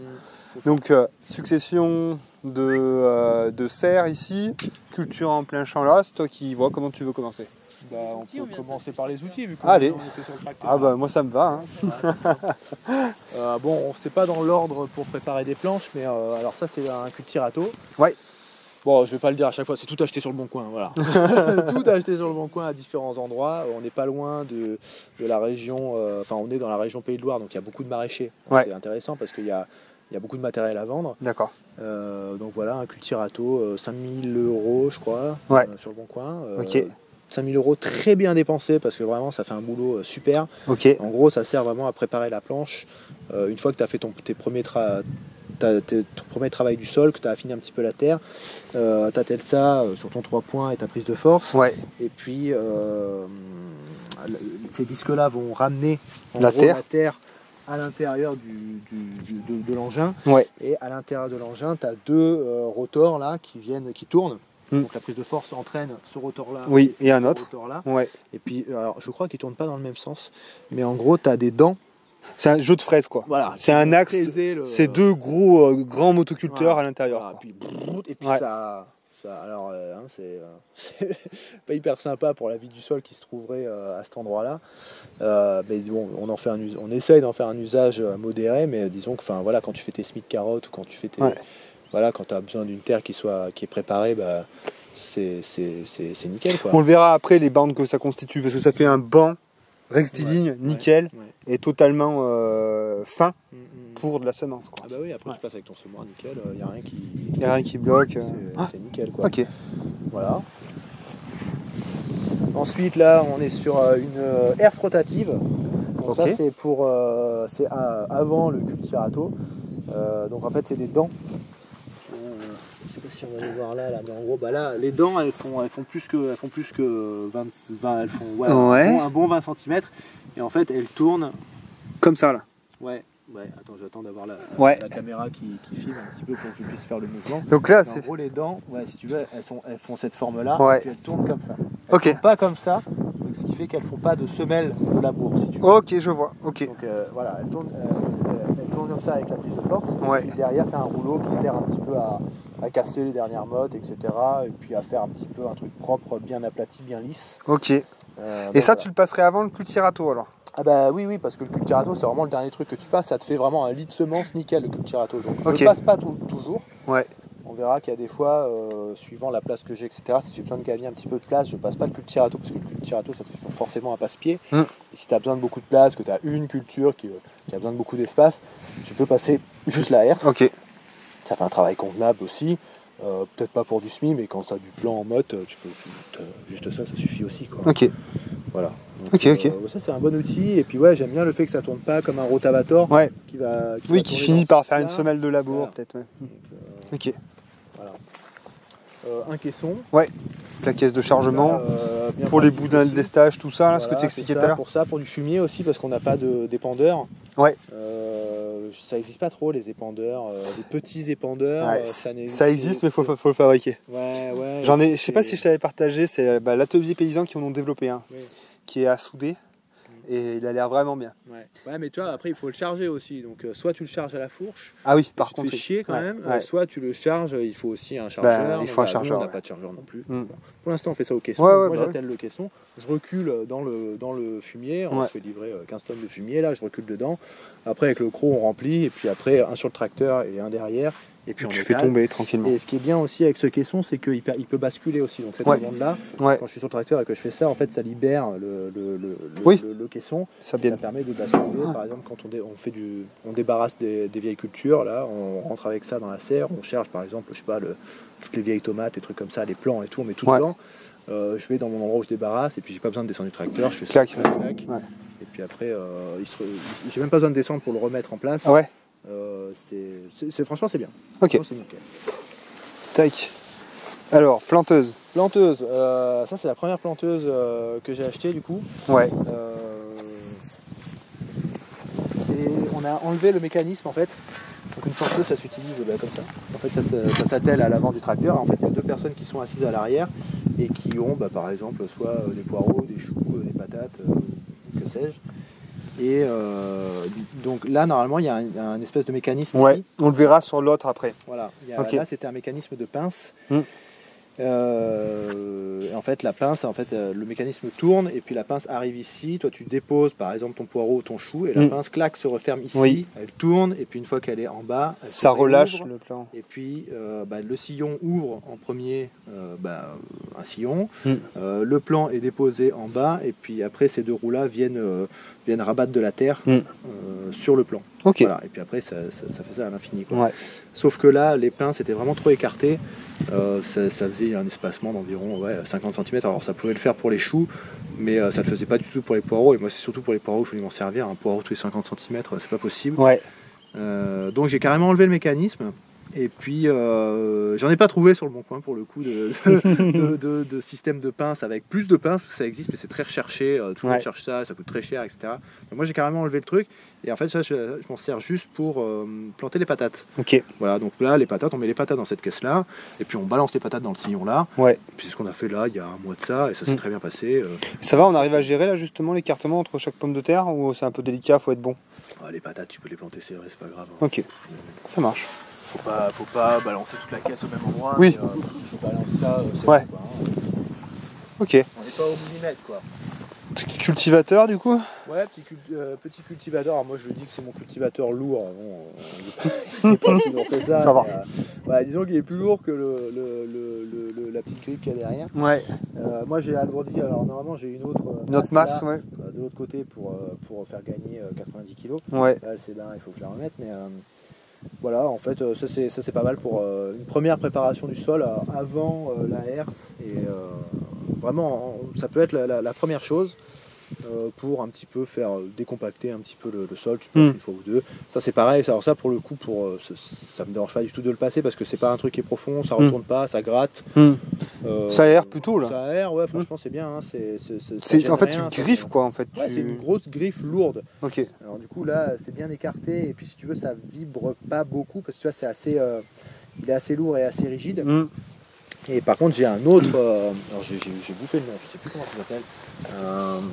Un vibroculteur, voilà. Vibroculteur. Voilà, donc là, un vibroculteur, ça, tu vois, ça vibre un petit peu, tu vois. Et en fait, ça, c'est censé affiner un petit peu, péter un petit peu les mottes qui se seraient formées avec un cultivateur un peu plus lourd, tu vois. Et avec là derrière la herse aussi qui permet de finir de casser la motte, peut-être. Voilà, tu vois, ça permet un petit peu de lisser un petit peu le tout. Alors ça, c'est un truc que j'ai acheté vraiment pas cher. En fait, j'ai acheté le Giro. Et j'ai acheté ça avec, enfin limite ça c'était donné avec je crois, hein. Donc bon voilà, c'est pas mal, c'est pas l'outil dont je me sers le plus. Mais, de toute façon tout ça en fait, outre la planteuse, tu utilises ce matériel vraiment en fonction de la qualité de préparation de sol que tu veux et de la culture que tu vas mettre en place. Donc donc après on va peut-être pas dire pour chaque espèce, mais j'imagine que pour semer de la carotte, tu vas aller sur une finition justement peut-être au cultirato avec quelque chose de totalement affiné. Ouais, ça, si tu veux, cet outil-là, il peut être pas mal utile pour faire du faux semis, par exemple. Tu vois, quand tu as une parcelle que tu veux garder propre, que tu t'y prends suffisamment à l'avance, tu la prépares peut-être 2 mois avant de planter ta culture. Par exemple, là, comme c'est le cas derrière, tu vois, là, on va mettre les poireaux, les choux derrière. Quand il y a des rumex, des chardons ou quoi qui poussent, si je peux passer un coup avec cet outil-là à clé, ça va les sortir de terre. Et puis c'est très utile pour ça. Par exemple, toi, tu n'as pas besoin d'avoir un truc hyper lourd. Tu as besoin de sortir la herse pour ça, quoi. Tu peux faire juste avec ça. Comme ça, tu peux aller plus vite avec le tracteur. C'est plus vite fait. D'accord. Voilà, ça marche très bien, quoi. Ok. C'est bon, Marine, il y a toujours le petit logo REC. Super, parfait. Ok, donc bon, après le gyrobroyeur. Gyrobroyeur, c'est une grosse tondeuse. C'est une grande lame, c'est ce qu'on disait hier, une très grande lame qui fait la superficie. Tu veux qu'on Non, j'arriverai pas à le soulever. Non, mais bon, c'est pas compliqué, hein. Faut voir ça comme effectivement une très grosse tondeuse, une lame centrale qui fait pratiquement tout le diamètre là. Est-ce que tu disais 2 petites lames rattachées à ce grand axe? 2 lames qui tournent là, comme ça en fait, et puis ça broie, ça gerbe tout d'un côté. Ok. Et puis ça c'est super parce que là tu peux passer sur des herbes qui sont hautes comme ça. Tu peux faucher, même si tu as pris du retard, tu peux y aller quoi. D'accord. Là ça y va quoi. Là c'est vraiment, ça pour le coup c'est pour tout l'entretien autour de tes... Enfin tout ce qu'on a là quoi. Hein. Alors c'est peut-être un peu light, moi j'ai que ça, alors moi je suis habitué à avoir que ça. Mais je sais qu'il y a aussi des broyeurs à fléau, des broyeurs à marteau, des machins, des trucs qui tournent différemment, etc. pour différents usages. Moi j'ai toujours eu que ça. Bah, au vu en fait du couvert que tu as, c'est le plus approprié. Parce que là, ce dont tu parles, enfin moi j'en ai un, mais bien sûr un beaucoup plus petit. Et donc c'est un gyrobroyeur avec axe horizontal. Et en fait, effectivement, alors c'est des Y en fait. Donc voilà. Donc ça va pas mal pour attaquer un roncier, pour attaquer, tu vois, des trucs comme ça. Mais quand tu as de l'herbe comme ça, c'est l'idéal. Oui, voilà. Ouais. Après, voilà, du coup, en barre de coupe, il y a 1m30, je crois, un truc comme ça. Donc voilà, faut pas non plus avoir trop grand parce que sinon tu passes vite, t'en fous quoi. Mais disons que nous, pour la surface qu'on a, c'est juste pour faire. Quand je réussis mes engrais verts, je joue avec ça. Ou alors pour faire tous les chemins, les trucs comme ça. Voilà. Ouais, c'est l'entretien. Ok. Alors celui-là, il doit pas servir beaucoup. Celui-là, c'est devenu. Alors tu pousse vite aussi. Hein. Non, je pense que c'est devenu une planche de culture. Là, tu nous fais. Après, du coup, ça c'est un buteur. Ça c'est un buteur. Donc ça c'est ce qui vient après la planteuse. Ouais. En fait, c'est un. Un butoir, enfin un socle. Ouais, ça vient buter la culture. Donc l'écartement est le même que sur la planteuse. Ouais. Donc tu as à peu près 80 cm d'écart et tu as 3 buteurs. Ouais. Donc là, entre ici et là, tu as l'écartement de la planteuse. Ouais. Donc en fait, tu passes cet outil-là et puis ça bute. Ce qu'il y a entre, et ce qui est pas mal, c'est que tu peux régler ici là en enlevant ça. Je vais le faire là parce que ça va être chiant, mais en gros tu peux régler plus ou moins que ça fasse une butte plus ou moins large. Ok. Voilà. Ok. On dirait qu'il n'a pas servi depuis longtemps, mais c'est un peu le cas. Hein. Bah de toute façon tu vas le sortir quand tes patates sont prêtes à buter là. Ça, après on a des outils qui sont assez spécifiques des fois, et des fois l'outil peut servir une fois par an. Ouais. Et disons que si tu l'as pas à ce moment-là, bah, tu te fais bien chier quoi. Tu butes pas à la main avec une houe. Non, mais je fais venir peut-être demander à un stagiaire de le faire. Non, ou alors fais un chantier participatif pour ça. Ouais. Un financement pour financer la houe. C'est ça. Non, mais là, non, ça c'est un outil qui a coûté 200 balles quoi. Donc tu vois, c'est pas non plus un investissement qui peut rester là. Putain, mais t'as réussi à trouver du matos quand même à prix compétitif. Hein, ouais, mais c'est sur du temps long. Hein. Après, c'est tu vois, entre ce qu'on a fait aussi entre 2018 quand on est arrivé et 2022 quand on s'est installé, c'est qu'on a acheté tout le matos aussi. Ça, c'est le matériel, il n'y a pas de TVA, il n'y a rien. Donc t'as pas besoin d'avoir une entreprise pour acheter ce genre de matériel là, si tu veux. À part pour les gros, tu vois, pour le cultirato et pour la herse, tu vois, il fallait mieux avoir un prêt quand même derrière. Mais ça, voilà, à coût de 200 balles, 500 balles, si tu en achètes 2 par an, voilà, tu vois, entre l'année où on est arrivé, il s'est passé 4 ans, et l'année où on s'est installé, on avait déjà trouvé le tracteur et quand même quelques outils. Les gamins, ils auront moins de bonbons, quoi. Ça va, il y a Alexis qui amène des bonbons. Ça, c'est le porte-masse dont je parlais tout à l'heure. Voilà, ça se met... ce que tu peux mettre tout à l'avant du tracteur là. Ouais, ça se met à l'avant du tracteur. Et voilà, je cherchais dans quel sens. Tu vois. Non, c'est bon, c'est coquet. Et puis voilà, en fait, tu mets la masse ici. Tu as le tracteur qui est de ce côté-là, tu mets la masse là. Ça pèse déjà 40 kg. Oui, déjà, oui. Ça te rajoute encore. Ok. Là, c'est quoi, encore un butoir? Non. Là, c'est une bineuse. C'est une bineuse? Ouais, là, c'est une bineuse, pas de doigt en fait. Tu vois, alors, tu vois, là, ça fait une espèce de pas de doigt, ça sert à couper l'herbe en fait, hein, tu vois, tu passes entre les cultures, voilà, c'est pareil, tu vois. Ah mais d'accord, j'y étais pas du tout, c'est pour désherber. Ouais, c'est pour désherber. Ok, ouais. ok. Et en fait, ces mécanismes-là, quand tu as passé un petit coup de WD-40 dessus, là, tu peux écarter pour que les pas de doigts qui sont à l'avant s'écartent un petit peu ou pas. Tu vois. Ah, donc moi, en fonction de ton passage, voilà. entre chaque planche de culture, tu règles. Je l'ai réglé comme ça, c'est moi, trop bien. Et puis je touche plus parce que ça va comme ça. Ouais. Mais du coup, tu peux désherber plus ou moins sur les côtés, tu vois. D'accord, mais donc tu as quand même une forte utilisation du tracteur finalement. Oui. Parce que quand même, enfin je veux dire, si, ça enfin je sais pas après, mais... Alors, disons que sur une planche, tu peux faire 3, 4 outils, tu vois. Ouais, bien sûr, ouais. Ah oui, sur une planche, c'est minimum. Hein, pour travailler, si tu amènes le fumier, si tu machin, enfin oui, c'est facile. Oui, tu peux facilement faire 3, 4 outils pour une culture sur une planche. Ouais, facile. Ah ouais. Mais ça pareil, tu vois, ça peut servir pour... ça va pas servir pour tout, mais ça va servir par exemple pour les poireaux, pour les patates. Voilà, c'est des trucs qui sont sur des grandes surfaces. Ouais. Tu utilises ça en serre ou pas? Non, j'en suis jamais servi en serre. D'accord, ok. Je pourrais, hein, mais ok. En serre, on fait des trucs plus serrés que ça, quoi. Oui. Donc tu peux aussi désherber à la main ou à la binette à la main. Ça marche. Là, tu arrives sur un énorme rouleau. Ouais, là c'est le rouleau de Marcel. Alors ça c'est pas moi, ça c'est Marcel, notre voisin qui nous l'a dépanné parce que ça je sais pas comment est-ce qu'on déplace ça. Donc là on met les autonomistes et les permaculteurs couchés devant et on avance. Ouais, tu fais un apport. Qui a dit ça? Non, alors ça c'est vachement bien pour quand je fais ma préparation pour les poireaux. Les poireaux ils aiment bien avoir que ce soit un petit peu tassé de manière uniforme. Ok. Je crois que les oignons aussi ils aiment bien ça. Donc le culturato fait bien le boulot parce qu'il tasse un petit peu, mais là pour des grosses surfaces comme ça, là le rouleau il fait 3 mètres, c'est pas mal. Donc, tu mets à l'arrière du tracteur là, et puis tu roules. Et puis depuis récemment je m'en sers aussi plutôt que de passer le gyro sur une de nos prairies là qu'on a, je passe ça. Donc ça va plus vite parce que ça fait 3 mètres au lieu de 1m40. Ouais. Et puis bon ça fauche pas l'herbe mais ça la plie, donc si elle est suffisamment haute et sèche, voilà, tu la plies, tu la couches. Ça reste là, quoi. Ça met le carbone dans le sol, si tu veux, quoi. Donc c'est pas mal. Voilà, d'accord. Pareil, ça, je m'en sers 2 fois dans l'année, 3 fois dans l'année, peut-être. Hein. Mais disons que ça m'arrange super bien quand je l'ai, quoi. Bien sûr. Voilà. Je sais que tu as une grosse largeur de travail avec ça. Hein. Bah oui, non, c'est pas grave. Ok, et le dernier, c'est la même chose qu'on a vu tout à l'heure, mais fonctionnelle cette fois-ci, on va dire. C'est l'autre planteuse, elle est fonctionnelle l'autre aussi, mais disons qu'il y a encore le mécanisme là. Voilà. Alors celle-là, pareil, elle me sert une fois par an pour les poireaux. Mais voilà, là, du coup, le mécanisme, c'est un... Alors là, il y a un disque en fer et il y a un disque en caoutchouc qui tourne. Et en fait, si tu veux, là, quand tu avances, en fait, tu vas mettre, par exemple, ton poireau ici, donc pour les poireaux. Et en fait, il va être pincé là dans le disque en caoutchouc. Il va descendre dans ce sens-là. Et puis après, quand il arrivera en bas, le disque il s'écarte en bas, le poireau il est déposé, et puis derrière pareil c'est rebuté derrière, clac, et le poireau il est planté, quoi. Ok. Donc là pareil tu te mets tu mets tes poireaux ici, tu mets clac tes pieds ici, là tu te mets bien confort. Il n'y a pas de dossier là? C'est quoi cette merde? Il n'y a pas d'ombrière, il n'y a rien. Ah, là, tu mets des poireaux là dans cette main là au plus près, et puis l'autre main qui fait comme ça, là, clac, et clac, t'envoies les. Ok. Clac, clac, et puis après tac tac tac tac tac, et puis voilà. Ok. Là c'est du taylorisme un peu là quand même. C'est un peu ça, tu vois, on fragmente un petit peu, on fait l'efficacité au maximum. Attends, je vais ranger ça parce que... Ah, il fait chaud là.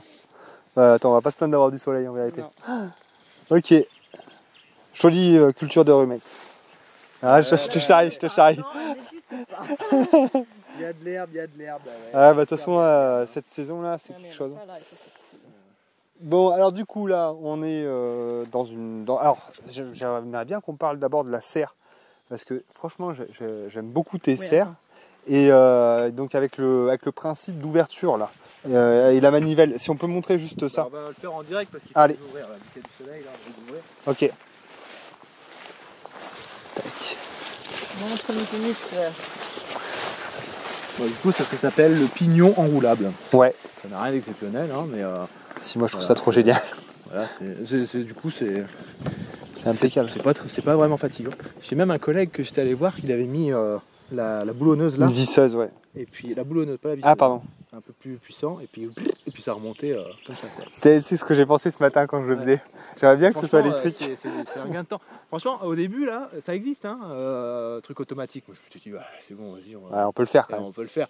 Mais tous les matins, tous les soirs, tu te dis, c'est pas si mal en fait. Il y a plein de choses comme ça, quand ça devient régulier, en fait, tu te dis, en fait. Tous les trucs que tu peux enlever, tu vois, nous, il y a un moment, on a eu la porte automatique pour le poulailler. On n'a pas eu à ouvrir et à fermer les poules tous les soirs. Putain, on s'est dit, mais plus jamais. Moi, je ne suis pas passé à ça. Pas encore, paraît-il. Ok, voilà. Donc vas-y, parle-nous un peu des serres et du choix que tu as fait justement concernant ces serres. Alors les serres, on est parti sur des serres neuves déjà.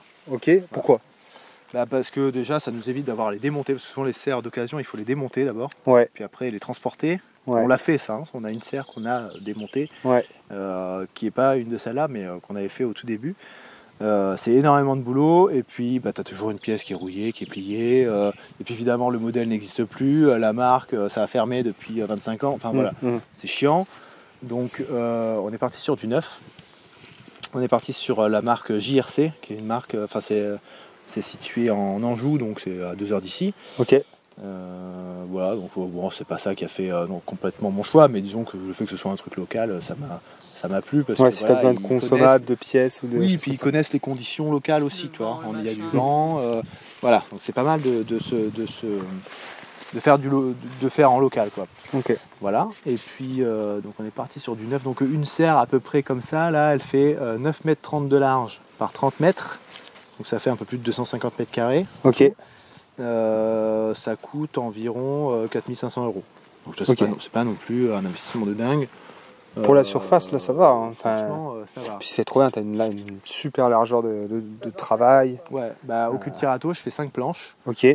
Disons que si je faisais des planches avec autre chose, avec un truc, je pourrais en faire 6, 7 peut-être. Voilà. Là, je vois aussi sur la partie supérieure. Alors, c'est quoi? Donc, c'est pour renforcer la serre ou c'est pour justement. Ça, là, ces barres-là là. Ouais, toutes ces barres. En fait, c'est des supports de culture. En fait, dessus, t'as des. Allez, je vais prendre un bâton là. En fait, t'as tous ces câbles-là, ils servent à palisser tes. Tu vois, ok. C'est ça qui permet d'accrocher. Ça s'appelle un porte-manteau. Ça permet d'accrocher les porte-manteaux là. Ok. Et de pouvoir tutorer ce que tu veux. Ok. Et puis en même temps, ça fait certainement un boulot de résistance aussi. Oui. Ça fait comme une charpente pour. Voilà, ça sert forcément à ça. Après, ce qui me plaît aussi dans ces serres-là, c'est que il y a quand même pas mal de matière, quoi. Tu vois, c'est solide. Tu vois, il y a beaucoup alors c'est une plaie un peu à monter. Enfin, ça va, ça se fait, mais il y a beaucoup de choses à visser, etc. Mais c'est gage de sécurité aussi quand tu as du vent ou quoi. Là, nous, on a eu Ciaran. Là cet hiver là, la serre elle n'a pas bougé, quoi. D'accord. Et c'est quel diamètre là des arceaux là? Tu le sais ou pas? Je saurais pas dire de par cœur. Ok. Et tu me parles. C'est ovalisé, tu vois, c'est pas rond. Ok.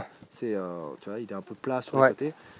Ce qui est pas mal pour mettre les barres à clips là. Ouais. Je montrerai après là, c'est bien que ce soit pas non plus tout à fait rond. Et puis je crois que c'est un peu plus résistant. Je crois que c'est un peu plus résistant, c'est un peu plus ovalisé comme ça. Et je voulais que tu me parles aussi donc des câbles intermédiaires là. Attends, si on peut regarder vite fait. Donc ça, tu m'as expliqué ça tout à l'heure là. Ça là. Ah oui, les Deltex. Ouais. Ah non, c'était Marine pardon qui m'a expliqué tout à l'heure. Ou je sais plus. C'était hier soir. C'était désolé. Mais donc du coup, il y a plusieurs choses tu me disais à savoir pour avoir un montage de serre qui soit durable dans le temps. Tu me parlais de la tension de la bâche et tu me parlais de ça. Vas-y. Alors la tension de la bâche, en fait, c'est ce qui fait tout. Et en fait, elle repose sur il y a 2 éléments vraiment principaux, fondamentaux qui me viennent en tête. C'est en fait ça c'est du Deltex, c'est du câble, du plastique un peu souple mais très très solide. Ouais. Que tu vas tendre en fait d'un bout à l'autre de la serre, à intervalles réguliers comme ça, et en fait ça va permettre que la bâche ne fasse pas de ventre. En fait, une poche d'eau par exemple. Une poche d'eau, ou qu'elle soit bien soutenue de partout. Ok. Et en fait, si on regarde en haut, il y a beaucoup, c'est un Deltex tous les 10 cm je crois au début, puis après tous les 15, puis tous les 20, etc. Enfin, tu as un plan qui fournit. Oui, parce que là, la neige ou l'eau, elle va s'écouler, tandis que là-haut, ça va faire une poche. Voilà. Ok. Donc là, en haut, vraiment, il en faut beaucoup. Et puis tu as un plan, c'est marqué, tu as le plan du fabricant du Deltex et tu as le plan du fabricant de la serre, qui disent à peu près la même chose, qu'il faut en mettre dans. Voilà. Et deuxième chose qui est hyper importante au niveau de la tension de la bâche, c'est que tu vois, là, j'ai mon pied d'arceau qui est là. Mon pied de poteau qui est là, et la bâche Elle est là, tu vois. Elle est plus tard. Il y a 20-30 cm facile. Il y a même 40 cm parce que là, tu vois, là, on a mis de la terre. Oui. Donc en fait, tu creuses la tranchée à 40-50 cm plus loin du poteau. Ouais. Tu mets ta bâche que tu essayes de tendre au maximum, tu vois, en mettant de la terre dans ta tranchée, etc. Quand tu as mis ta bâche dedans. Et après, quand tu vas remettre vraiment à bloc de terre de dehors, ça va venir faire ce boudin là ici, et c'est ça qui va tendre la bâche à fond, et c'est ça qui va donner toute la résistance en fait. Donc la bâche, tu peux pas la tendre autrement. Si tu creuses là et que la bâche elle arrive là, elle sera jamais tendue. Je comprends. Donc là tu fais ça, et là tu peux en mettre à fond, parce que je pourrais encore en mettre de la terre, hein, parce que la bâche là comme ça c'est de la bâche faite exprès, c'est hyper résistant. Tu mets des tonnes et des tonnes de terre, ça risque pas de craquer quoi. Hein. Donc c'est ça qui fait vraiment toute la résistance du truc quand il y a du vent, etc. La bâche, si elle est vraiment bien appuyée, ça va pas bouger quoi. Okay. Vent, d'accord. Ça marche.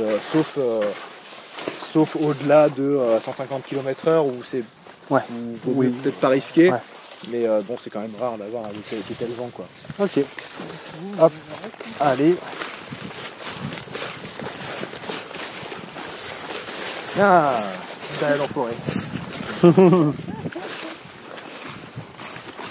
Donc ouais, là du coup ça va être explicite parce qu'on va voir le travail que tu as pu effectuer au Cultirato.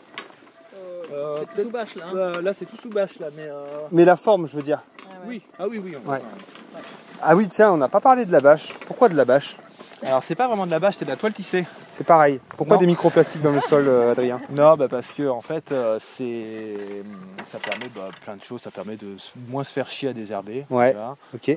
Puis la différence entre la bâche d'ensilage et la toile tissée, c'est que quand même la toile tissée laisse respirer et laisse passer l'eau. Ok. Donc vraiment, ça te permet de garder des avantages pour l'été, d'humidité, etc. Et d'avoir les premières aubergines, c'est cool ça. Ah oui, joli. Et ça te permet de moins de faire chier à désherber. Tu as juste à désherber là où il y a le trou. Quoi. Ouais. Parce que franchement, passer la binette de partout, tu vois l'herbe qu'il y a juste à côté. En plus, je l'ai fait il n'y a pas si longtemps que ça. Hein, et ça pousse à une vitesse.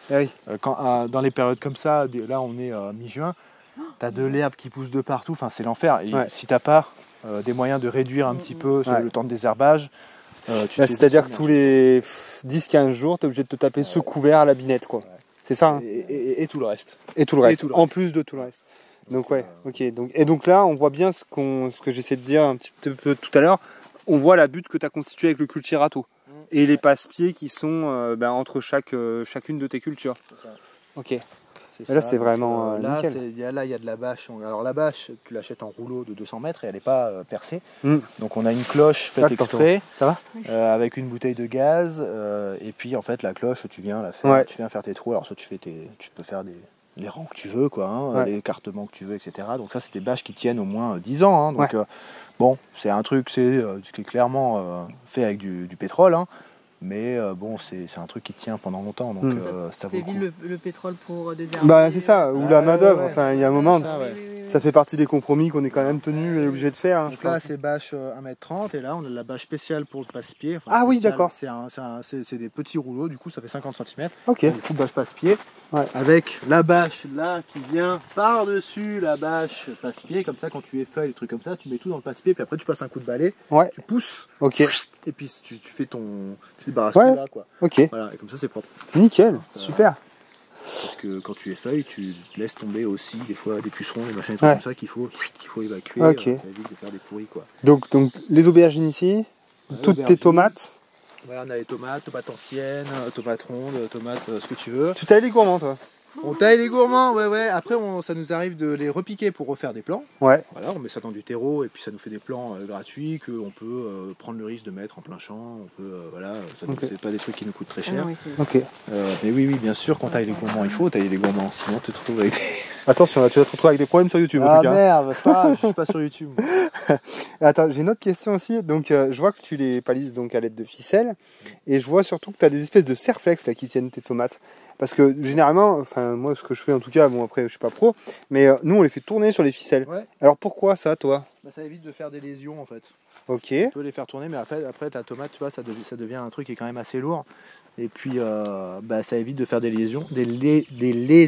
Ouais. En fait, ce système-là, c'est pas mal parce que tu vois, là, les mâchoires, tu viens les mettre comme ça. Oui. Il faut pas le mettre comme ça parce que du coup, ça. Et oui, ça grave. Oui. Mais là, si tu mets ça dans les mâchoires là comme ça, tac. Après, ça bouge plus. Tu vois. Ok, vas-y, on peut attacher celle-là. Enfin, je sais pas s'il faut l'attacher d'ailleurs. On peut le faire.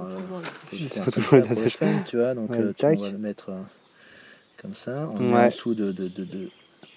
Et tac, et clac. Et là, c'est tout. En fait, si tu veux, là, ça lui laisse vraiment la possibilité de se développer. Bien sûr. Elle touche pas. Ouais. Y a pas de, tu vois, ça évite de faire une blessure. Et puis, qui dit blessure dit possiblement champignon qui va être dedans et puis maladie, quoi. Donc. C'est toi qui voulais faire des champignons. Bah ouais, mais pas ceux-là. Et du coup, qu'est-ce que je voulais dire? Oui, ça c'est de la ficelle biodégradable. Ok. Et des clips aussi sont biodégradables. Ah ouais, d'accord. Ah, les clips là. Ouais, les clips sont biodégradables. Ah, trop bien. Donc, en fait, ça fait que en fin de culture, on passe un coup de coupe au ras du plan. Un coup de coupe branche, ouais. Un coup de coupe branche ici. Ouais. Et puis après, on coupe là, ici, au ciseau. Ouais. On fait tout tomber. On met tout ça dans le caisson, on débarrasse tout ça. Parce que si tu te fais chier à débarrasser tous ces trucs-là, t'as pas fini, quoi. Ah bah oui, oui. Donc c'est quand même un sacré gain de temps. Ouais. Parce que ça, c'est pareil. Ça, tu le fais peut-être en novembre. T'as aussi pas mal de trucs à faire aussi. D'autres trucs à faire à ce moment-là, donc voilà, t'as pas envie de te faire chier à récupérer tous les trucs, sachant que même les trucs qui sont censés des trucs pas biodégradables, ça s'abîme et tout, il faut faire aussi un tri. Enfin ouais, c'est bon, voilà, tu vois, tu claques, ouais, ça va vite. Tout, voilà, ça qui coûte que dalle, bon oui, ça fait de la consommation, etc. Mais voilà, on fait nos arbitrages aussi. Hein. Ouais, entre le gain de temps et ouais, ok, voilà. Ça marche. Et dépenses liées aux consommables. Ok, voilà. Ça marche. Nous, on palisse tout comme ça, on palisse évidemment les tomates, mais aussi les aubergines ne sont pas encore palissées, mais on palisse aussi les concombres. Alors, il y a plein d'écoles pour les concombres, on peut mettre Qu'est-ce que j'ai dit? Les concombres, pas du tout. Les beaux poivrons. Ouais. Y en a qui mettent un grillage à moutons, là, tu vois, ils mettent un grillage à moutons avant que ce soit trop développé, comme ça le truc il pousse à travers et puis il est bien tenu, tu vois. Après ça peut être emmerdant parce que le concombre, putain, je vais pas y arriver. Le poivron, il va pousser dedans et puis il va prendre la forme du grillage, enfin voilà, tu vois. Okay. Nous on fait ça comme ça et c'est pas trop mal, tu vois, on met un clips en bas, puis on met un clips au niveau de la fourche là, et puis ça fait le truc qui tient, et puis, puis ça fait quoi. Ok, ça marche. Ah, super. On continue, on va voir une autre serre ou comme tu veux? On peut avancer on peut aller voir la serre à côté, puis après il y a la mare et des trucs comme ça. Allez. Hop, attends, on va passer devant Marine. Hop. On peut arrêter et reprendre une autre partie hein, s'il faut. Hein. Ok, ça marche. Ok, donc la dernière serre presque, parce qu'il y a la petite là-bas, mais il y a celle-ci en premier. Ouais, alors là, du coup, ça c'est une serre qui nous servait de primeur, là, elle est en transition là. Donc, là, il y a les concombres qui sont à la culture d'été. Ouais. Et il va y avoir une deuxième série de concombres là qui va venir en plein milieu, là où c'est le bordel. Ok. Donc on aura l'occasion de faire une vidéo du coup préparation sol. Ça, on essaiera de faire ça. On verra débarrasser. On débarrassera toute l'herbe et puis on fera un amendement, une préparation de planches, plantation. Allez, etc. ça marche. Ah bah tiens, le truc le moins important du site quand même, l'eau, je veux dire. Alors c'est quoi? C'est vraiment pour faire joli. Hein. Ah oui, c'est une mare de biodiversité. Alors donc, mais en plus oui, puisque c'est très peuplé hein, pour le coup. Hein. Là, il y a plein de grenouilles et tout, c'est la folie. Donc ça fait partie aussi des premières choses que tu as mis en place, j'imagine, quand tu es arrivé ici. Donc vas-y, je te laisse décrire un petit peu. Alors en fait, ça c'est une mare qu'on a fait creuser par l'organisme qui gère l'eau potable en fait du secteur. Vu qu'on est sur un bassin versant d'une réserve d'eau potable, l'entreprise qui s'appelle Vendéo propose aux agriculteurs de leur creuser des mares.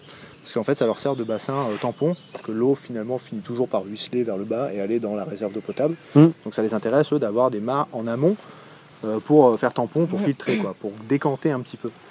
Donc nous on a fait appel à eux via ça, en leur expliquant que nous aussi on est maraîchers, puis qu'on a besoin d'une mare aussi pour la biodiversité, parce que c'est intéressant aussi d'avoir de la biodiversité sur la ferme, et aussi pour arroser et récupérer aussi les eaux de drainage.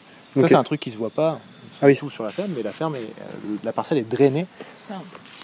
Donc un drainage en fait ça se fait avec une espèce d'énorme machine qui ressemble à une espèce de tank, qui a un soc qui est plus haut que moi là, et puis ça va enterrer un drain en plastique. En terre cuite, t'as dit. Ouais, en terre cuite, en terre cuite bio. Non, parce que j'ai entendu plastique. Un quoi?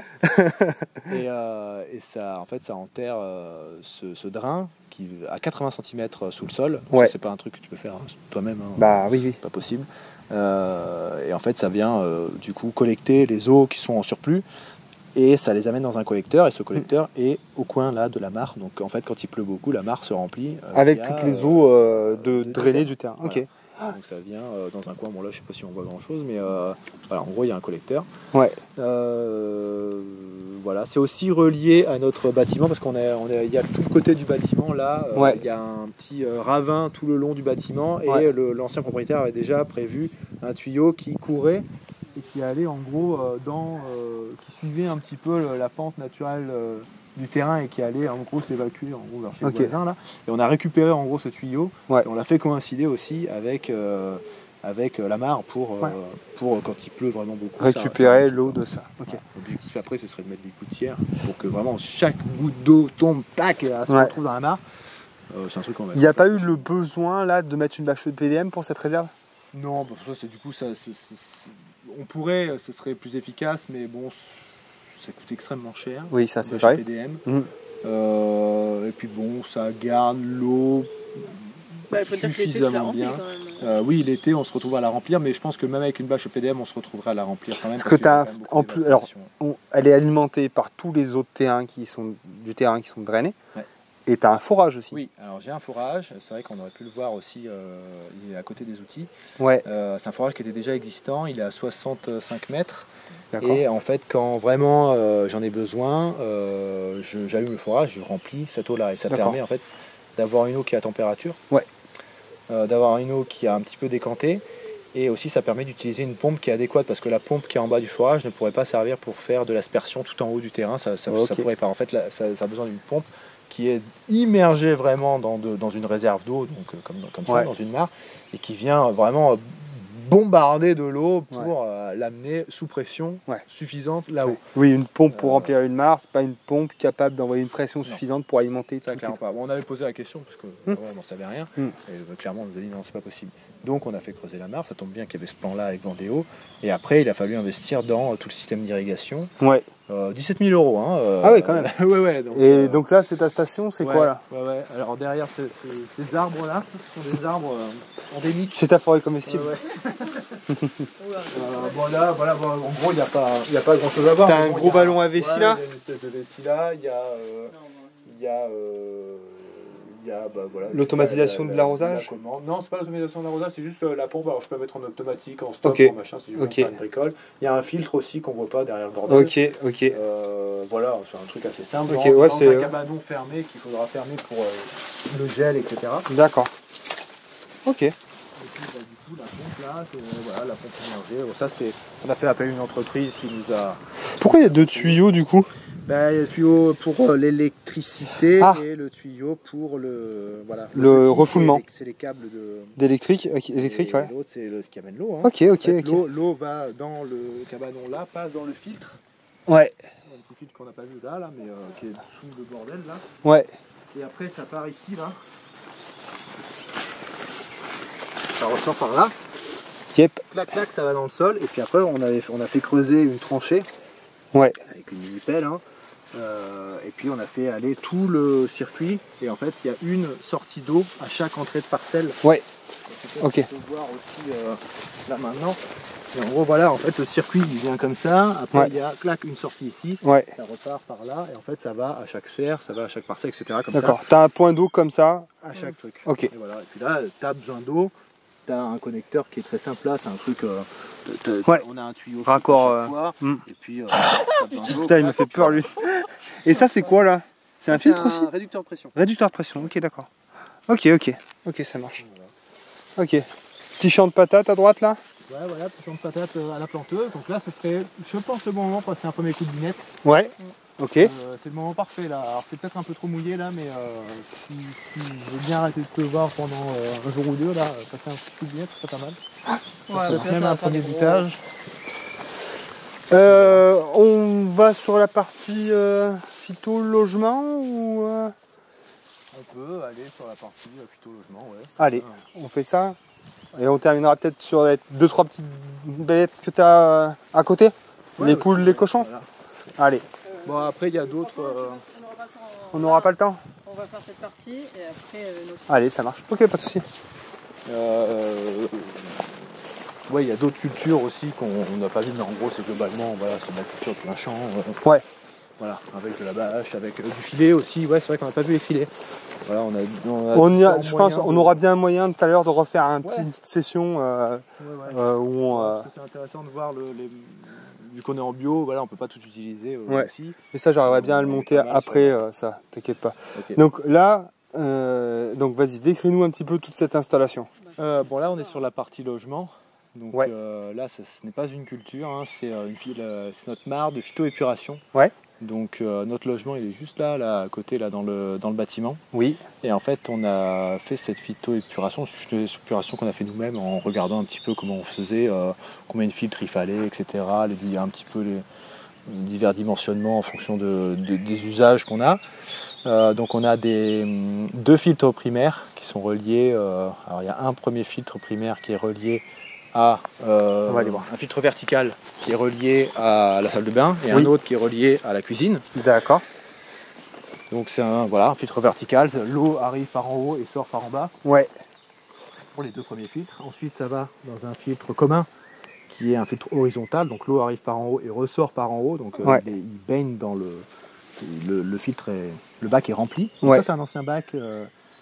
Ovin, ça, non? Enfin, bovin plutôt, oui. Ouais, donc c'est du plastique vachement costaud. Tout est rempli de pouzzolane. Ouais. Et puis après, on a pris des roseaux, des iris, des machins. Ça, c'est des trucs qu'on n'a rien acheté. On a juste pris là où on les trouvait. Là. Ouais. On les a mis dedans et puis ça se développe plutôt bien. Donc il y a des massettes, il y a un petit peu, il y a de la menthe aquatique, des trucs comme ça. Pareil, ça on n'a pas fait ça au hasard. On a mis les roseaux au filtre primaire parce que c'est plutôt ce qu'on a constaté qui était conseillé de faire. Et puis après, plus de mélange ici dans le filtre secondaire. Okay. Pour enfin finir sur une mare. Ouais. Donc là, on voit pas trop l'eau parce que vraiment, c'est bien développé. Mais en gros, l'eau arrive là, après avoir transité par les 2 premiers filtres, elle arrive là dans la mare. Ouais. Et puis en haut, elle reste là, quoi. Hein. C'est... Okay. Voilà. Donc, sachant qu'on est en toilette sèche voilà, aussi, c'est ça. Important de le dire. Ça vous permet de gérer toutes vos eaux grises, salle de bain, cuisine, etc. Donc c'est ce que vous avez mis en place, oui, en premier quand vous avez intégré finalement habiter ici, quoi. Voilà, donc on a évolué juste un petit peu à côté de la phytoépuration et nous, on est sur une des premières serres que vous avez montées ici. Donc tu voulais nous en parler, nous dire 2-3 bricoles dessus. Bon, ça c'est une serre qu'on a achetée dans le sud à la base. Elle faisait, ça c'est une serre du coup qu'on a démontée. Donc on sait un petit peu de quoi on parle quand on dit qu'on n'a pas envie de démonter des serres parce que vraiment c'est un énorme boulot. Puis après de transport, etc. Donc on l'a fait pour cette serre là. Et ça c'est une serre, il y en a beaucoup, il y en a énormément ça dans le sud de la France, là, des serres très simples comme ça, tu vois, il y a 0 visserie, il n'y a rien, c'est juste des croisillons, des trucs comme ça, des entretoises qui s'emboîtent l'une dans l'autre, etc. Voilà, c'est juste une autre manière de faire les serres, voilà, c'est juste... Donc voilà, celle-ci, elle aurait quoi comme des avantages par rapport à celle que tu nous as montré tout à l'heure? Je sais pas, moi je préfère avoir des serres avec beaucoup, c'est peut-être moi, hein, j'en sais rien, mais je préfère avoir beaucoup de renforts, beaucoup de vis, etc. Tu dis c'est plus solide. Ouais, franchement, je préfère. Celle-ci, elle n'a pas les ouvertures à manivelle comme tu avais là-bas. Non, parce qu'en fait, ça c'est une serre qu'on a achetée, comme je disais, dans le sud, et en fait, elle faisait 80 mètres de long, et il y avait des portes. Et en fait, nous, quand on a su qu'on allait déménager, on n'allait pas ramener 80 mètres de serre. Oui, déjà, ça prenait une place folle, parce qu'on a fait plusieurs voyages. Hein. Et donc, du coup, on s'est séparés de 60 mètres. On a gardé 20 mètres. En gros, bon, c'est marrant parce que voilà, les 60 mètres nous sont remboursés la totalité de l'achat. On a même fait une petite plus-value.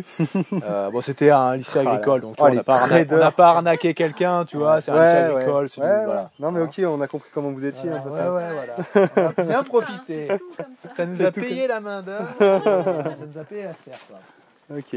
Donc voilà, ça c'est une serre dont on se sert pour mettre un petit peu notre surplus. Et quand ça arrive qu'on ait des plans en plus, parce que voilà, il y a 3 plans par planche qui passent pas dans les serres là-bas, donc on met tout ici. Là, c'est une culture qu'on fait avec une copine là, qui fait de la transformation, qui fait des assaisonnements, des trucs comme ça. C'est des piments de Cayenne et d'Espelette. Cool. Voilà, elle me fournit les plans, je lui fais les piments, et puis elle va faire sa poudre, etc. Je peux vendre le surplus de piments. Enfin, voilà, quand on a besoin de place, on vient se mettre là, et puis voilà, on a un petit espace avec nos plantes là pour le fun. Là, on a un citronnier, on a un raisin. Ah, putain, mais t'as vraiment des citrons pour de vrai. Oui, mais en même temps, on est à combien d'altitude là? On est à peu près à 30 mètres peut-être. Ouais, voilà, ok, ouais, d'accord.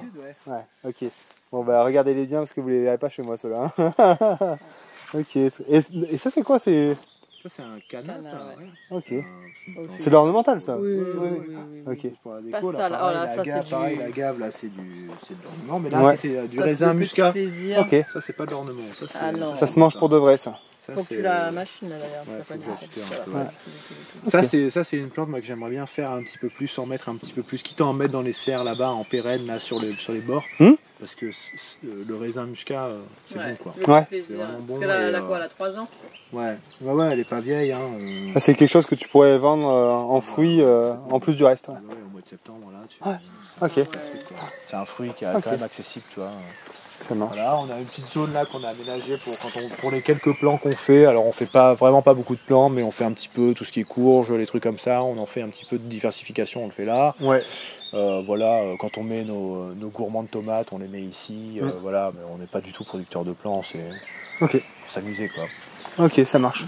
Bon là du coup on passe un peu sur la partie entre guillemets privée. Il y a moins de bruit mec, c'est bizarre. Donc voilà, c'est votre petit jardin si on veut. Donc là c'est bien, putain les bambous là ils sont magnifiques là en vérité. Très joli ça. C'est pour couper le vent. Ouais, pour briser un peu la vue aussi j'imagine. Ouais, faire de l'ombre aussi. Ouais. Là l'après-midi, dans les journées où il fait beau, il fait hyper chaud là, et puis vu que l'ouest est là, ça nous permet d'avoir une terrasse à l'ombre un petit peu l'après-midi, fin d'après-midi. Ils y étaient là, c'est quoi là? Il n'y avait rien là. C'est des catalpas ça. Ah, il n'y avait rien, c'était une monoculture de. Le maïs il venait jusque là, il faisait tout ça, enfin il n'y avait rien du tout là. Ouais. Oui, parce que c'est vrai qu'on l'a pas dit, mais bon tant pis, on le dit maintenant. C'est que tout ce qu'on a vu là, c'était un champ en monoculture avec un poulailler au milieu. Ouais, voilà. Là encore, on n'a pas détaillé, mais on a clôturé là, tout cet espace-là. Mais quand on est arrivé, c'était vraiment un immense champ de maïs, ça faisait vraiment immense. Hein. Ouais. Et quand on est arrivé au mois d'octobre, il venait de tout récolter, et il n'y avait que les rafles partout là. Et puis à perte de vue quoi. Tu disais, Marine, c'est quoi ces arbres là du coup? C'est pas des catalpas? Catalpa boule. Et ça fait quoi ça? Ça sera pour mettre un Mac. D'accord. Quand vous aurez fini. C'est ornement là, on est chez nous là. D'accord, ouais. Et quand vous aurez fini donc votre travail de mise en place là, eux ils seront assez gros pour mettre un hamac. Énorme, hein, mais bon. Ok. Mais c'est joli, ça fait une jolie boule. Oui, c'est pour ça en fait. Ok, ça va. Votre terrasse là carrément là. Ouais, bah du coup on n'a pas choisi la grandeur, hein. C'était déjà d'origine. La taille, la grandeur d'un homme, la taille d'une dalle quoi. La taille compte. Ah. Là c'est un peu surdimensionné. Nous on l'aurait fait grand maximum. Oui mais tu sais quand t'auras mis le barbecue, le jacuzzi, la piscine pour les gosses. Ouais. non mais je pense non mais c'est nickel en vérité. Donc petit espace c'est trop bien. Donc voilà, donc là c'est le petit jardin que vous êtes aménagé avec à côté de votre habitation. Etc. La mini-serre des voisins qui ont déménagé, qui nous ont vendu ça sert pour les enfants, ça leur sert aux petites cabanes et ils font leur petite culture à l'intérieur, ils s'amusent bien, ils ont leurs petites tomates ils enlèvent les gourmands eux aussi. Voilà. Et puis là je vais aller ouvrir. Le petit coin chill là. Bon ça va, c'est mignon, ça va. C'est pas comme.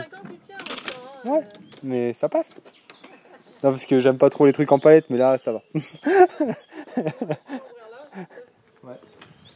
Tac. Tout ça, c'était le polycarbonate que vous avez installé, ça n'y était pas. Ah non. Ouais, enfin, vous l'avez installé, oui. En fait, ça, c'était à cet endroit-là, c'était du coup la façade on est sur le pignon sud du bâtiment. Ouais. On est plein sud. Ok. Et en fait, ici, il y avait une grande porte en fait qui faisait cette forme-là, une grande porte pleine là, une porte immense là, qu'on a revendue. Et ici, il y avait de chaque côté, il y avait 3 gros extracteurs d'air de 1m40 sur 1m40 là, qui brassent. Alors chaque extracteur d'air faisait 44 000 m3/h d'extraction d'air. En même temps, ça brasse quoi. Il y a un sacré espace. Hein. Ouais, mais genre. Là, ça devait cracher là, un truc dégueulasse. C'est un tarmac le truc. C'est horrible. Et du coup, bah voilà, il faisait exactement cette taille-là. Voilà, donc on les a enlevés, clac, clac, clac, et puis on a On a mis du polycarbonate là sur ces façades-là pour laisser rentrer un petit peu la lumière, pour voir un petit peu la vue. Puis on a fait en sorte de pouvoir ouvrir aussi pour que ce soit un peu plus agréable. Quoi. Mais au début, quand on est arrivé là, on avait vu vraiment sur du rien. C'était tout fermé. Ouais. Le soleil, si on ouvrait les portes, ça passait là. Du coup, ça n'allait jamais sur les mobilhomes. Ça s'est bien amélioré, mais c'était aussi sur du temps long. Quoi. Ouais. On a fait ça petit à petit. Donc là, c'est l'origine un peu de la discorde, si on veut. Ouais. C'est pour ça que tu es là. Ouais, c'est aussi, oui, tout à fait. Ouais. Parce que c'est ce qui vous a médiatisé aussi, donc c'est cette installation légère dans le poulailler, puisque c'était comme ça que vous aviez défini le projet. C'était de toute façon d'abord en prioriser l'outil de travail, l'installation maraîchère, et ensuite, plus tard, quand on aura fait notre trou, qu'on se sera stabilisé, on part sur de la construction. Ouais, c'est ça. Et donc c'est pour ça que vous avez eu recours au bungalow. Je te laisse. Ouais, en fait, voilà, c'est comme je vais pas rappeler ce que je dis, parce que c'est exactement ça. Donc, on a pris 2 mobilhomes, donc un, puis ensuite un autre. Ouais. Parce qu'au début, on est arrivé, on était que 2, Marine était enceinte. Donc, on a fait un, puis après un autre, qu'on a relié par un sas. Ouais. Donc, voilà, ça, c'est un sas autoconstruit, pareil, avec des fenêtres. De récup, probablement. Des fenêtres de récup, ouais. Ça va, c'est toutes les mêmes, donc ça va, c'est cool. Voilà, quoi dire de plus, ça fait 55 mètres carrés en tout de surface. Les enfants ont chacun leur chambre, on a notre chambre aussi, salle de bain, douche, cuisine, enfin comme un appart. Ça te fait une petite maison en L finalement. Ouais, ça fait une espèce de L avec une espèce de truc de carré au milieu là. Ouais. Donc, et c'est spacieux. Ça, vous pourrez éventuellement retrouver sur Combini parce qu'ils ils avaient filmé un petit peu à l'intérieur. Mais du coup, vous avez carrément, vous avez un petit salon, une petite cuisine. Voilà, ça fait un petit appart, quoi, vraiment sympa, quoi. On a refait pas mal de trucs dedans. On a supprimé des murs, etc. pour faire une grande pièce de vie. Oui, voilà. Après, l'autre mobilhome, celui des enfants et tout, on n'a pas enlevé grand-chose. On a gardé les chambres, la salle de bain, etc. Il y avait juste l'espace cuisine qu'on a enlevé pour pas faire doublon avec la cuisine qu'on avait. Mais en gros, oui, ça fait un appart tout à fait normal. Enfin, il y en a plein qui vivent dans moins que ça. Hein. Oui, donc tout à fait. Non, mais c'est vrai que c'est très correct. Ça nous suffit. Après, vraiment, le point négatif, c'est que c'est très mal isolé. Alors ça va, on est dans le bâtiment, on n'est pas en plein vent, en pleine pluie, etc. Mais ça reste quand même très mal isolé. Ça, c'est des mobilhomes qui datent des années 90, 2000. C'est une toute petite couche de polystyrène. Oui, puis de toute façon, à l'origine, c'est fait pour les vacances. Oui, voilà, c'est fait pour les vacances. Quand on soit à l'intérieur, c'est vraiment plus. Ça paraît sombre et tout. Enfin, mais non, ça aurait pas résisté 5 ans. Oui, c'est vrai, dehors. Ah oui, dehors, ce serait. Surtout lui, là, il serait dehors, il n'aurait pas survécu. Donc, voilà, en tout cas, vous êtes raccordé à l'eau, vous êtes raccordé à l'électricité. Donc en fait, vous avez tout le confort finalement qu'on peut. On a tout ce qu'il faut. On a même mis un poêle à bois à l'intérieur. Ouais. Donc c'est un poêle à bois qu'on peut enlever aussi, vu qu'on n'a pas beaucoup d'espace. On peut enlever et garder juste le conduit. Ouais.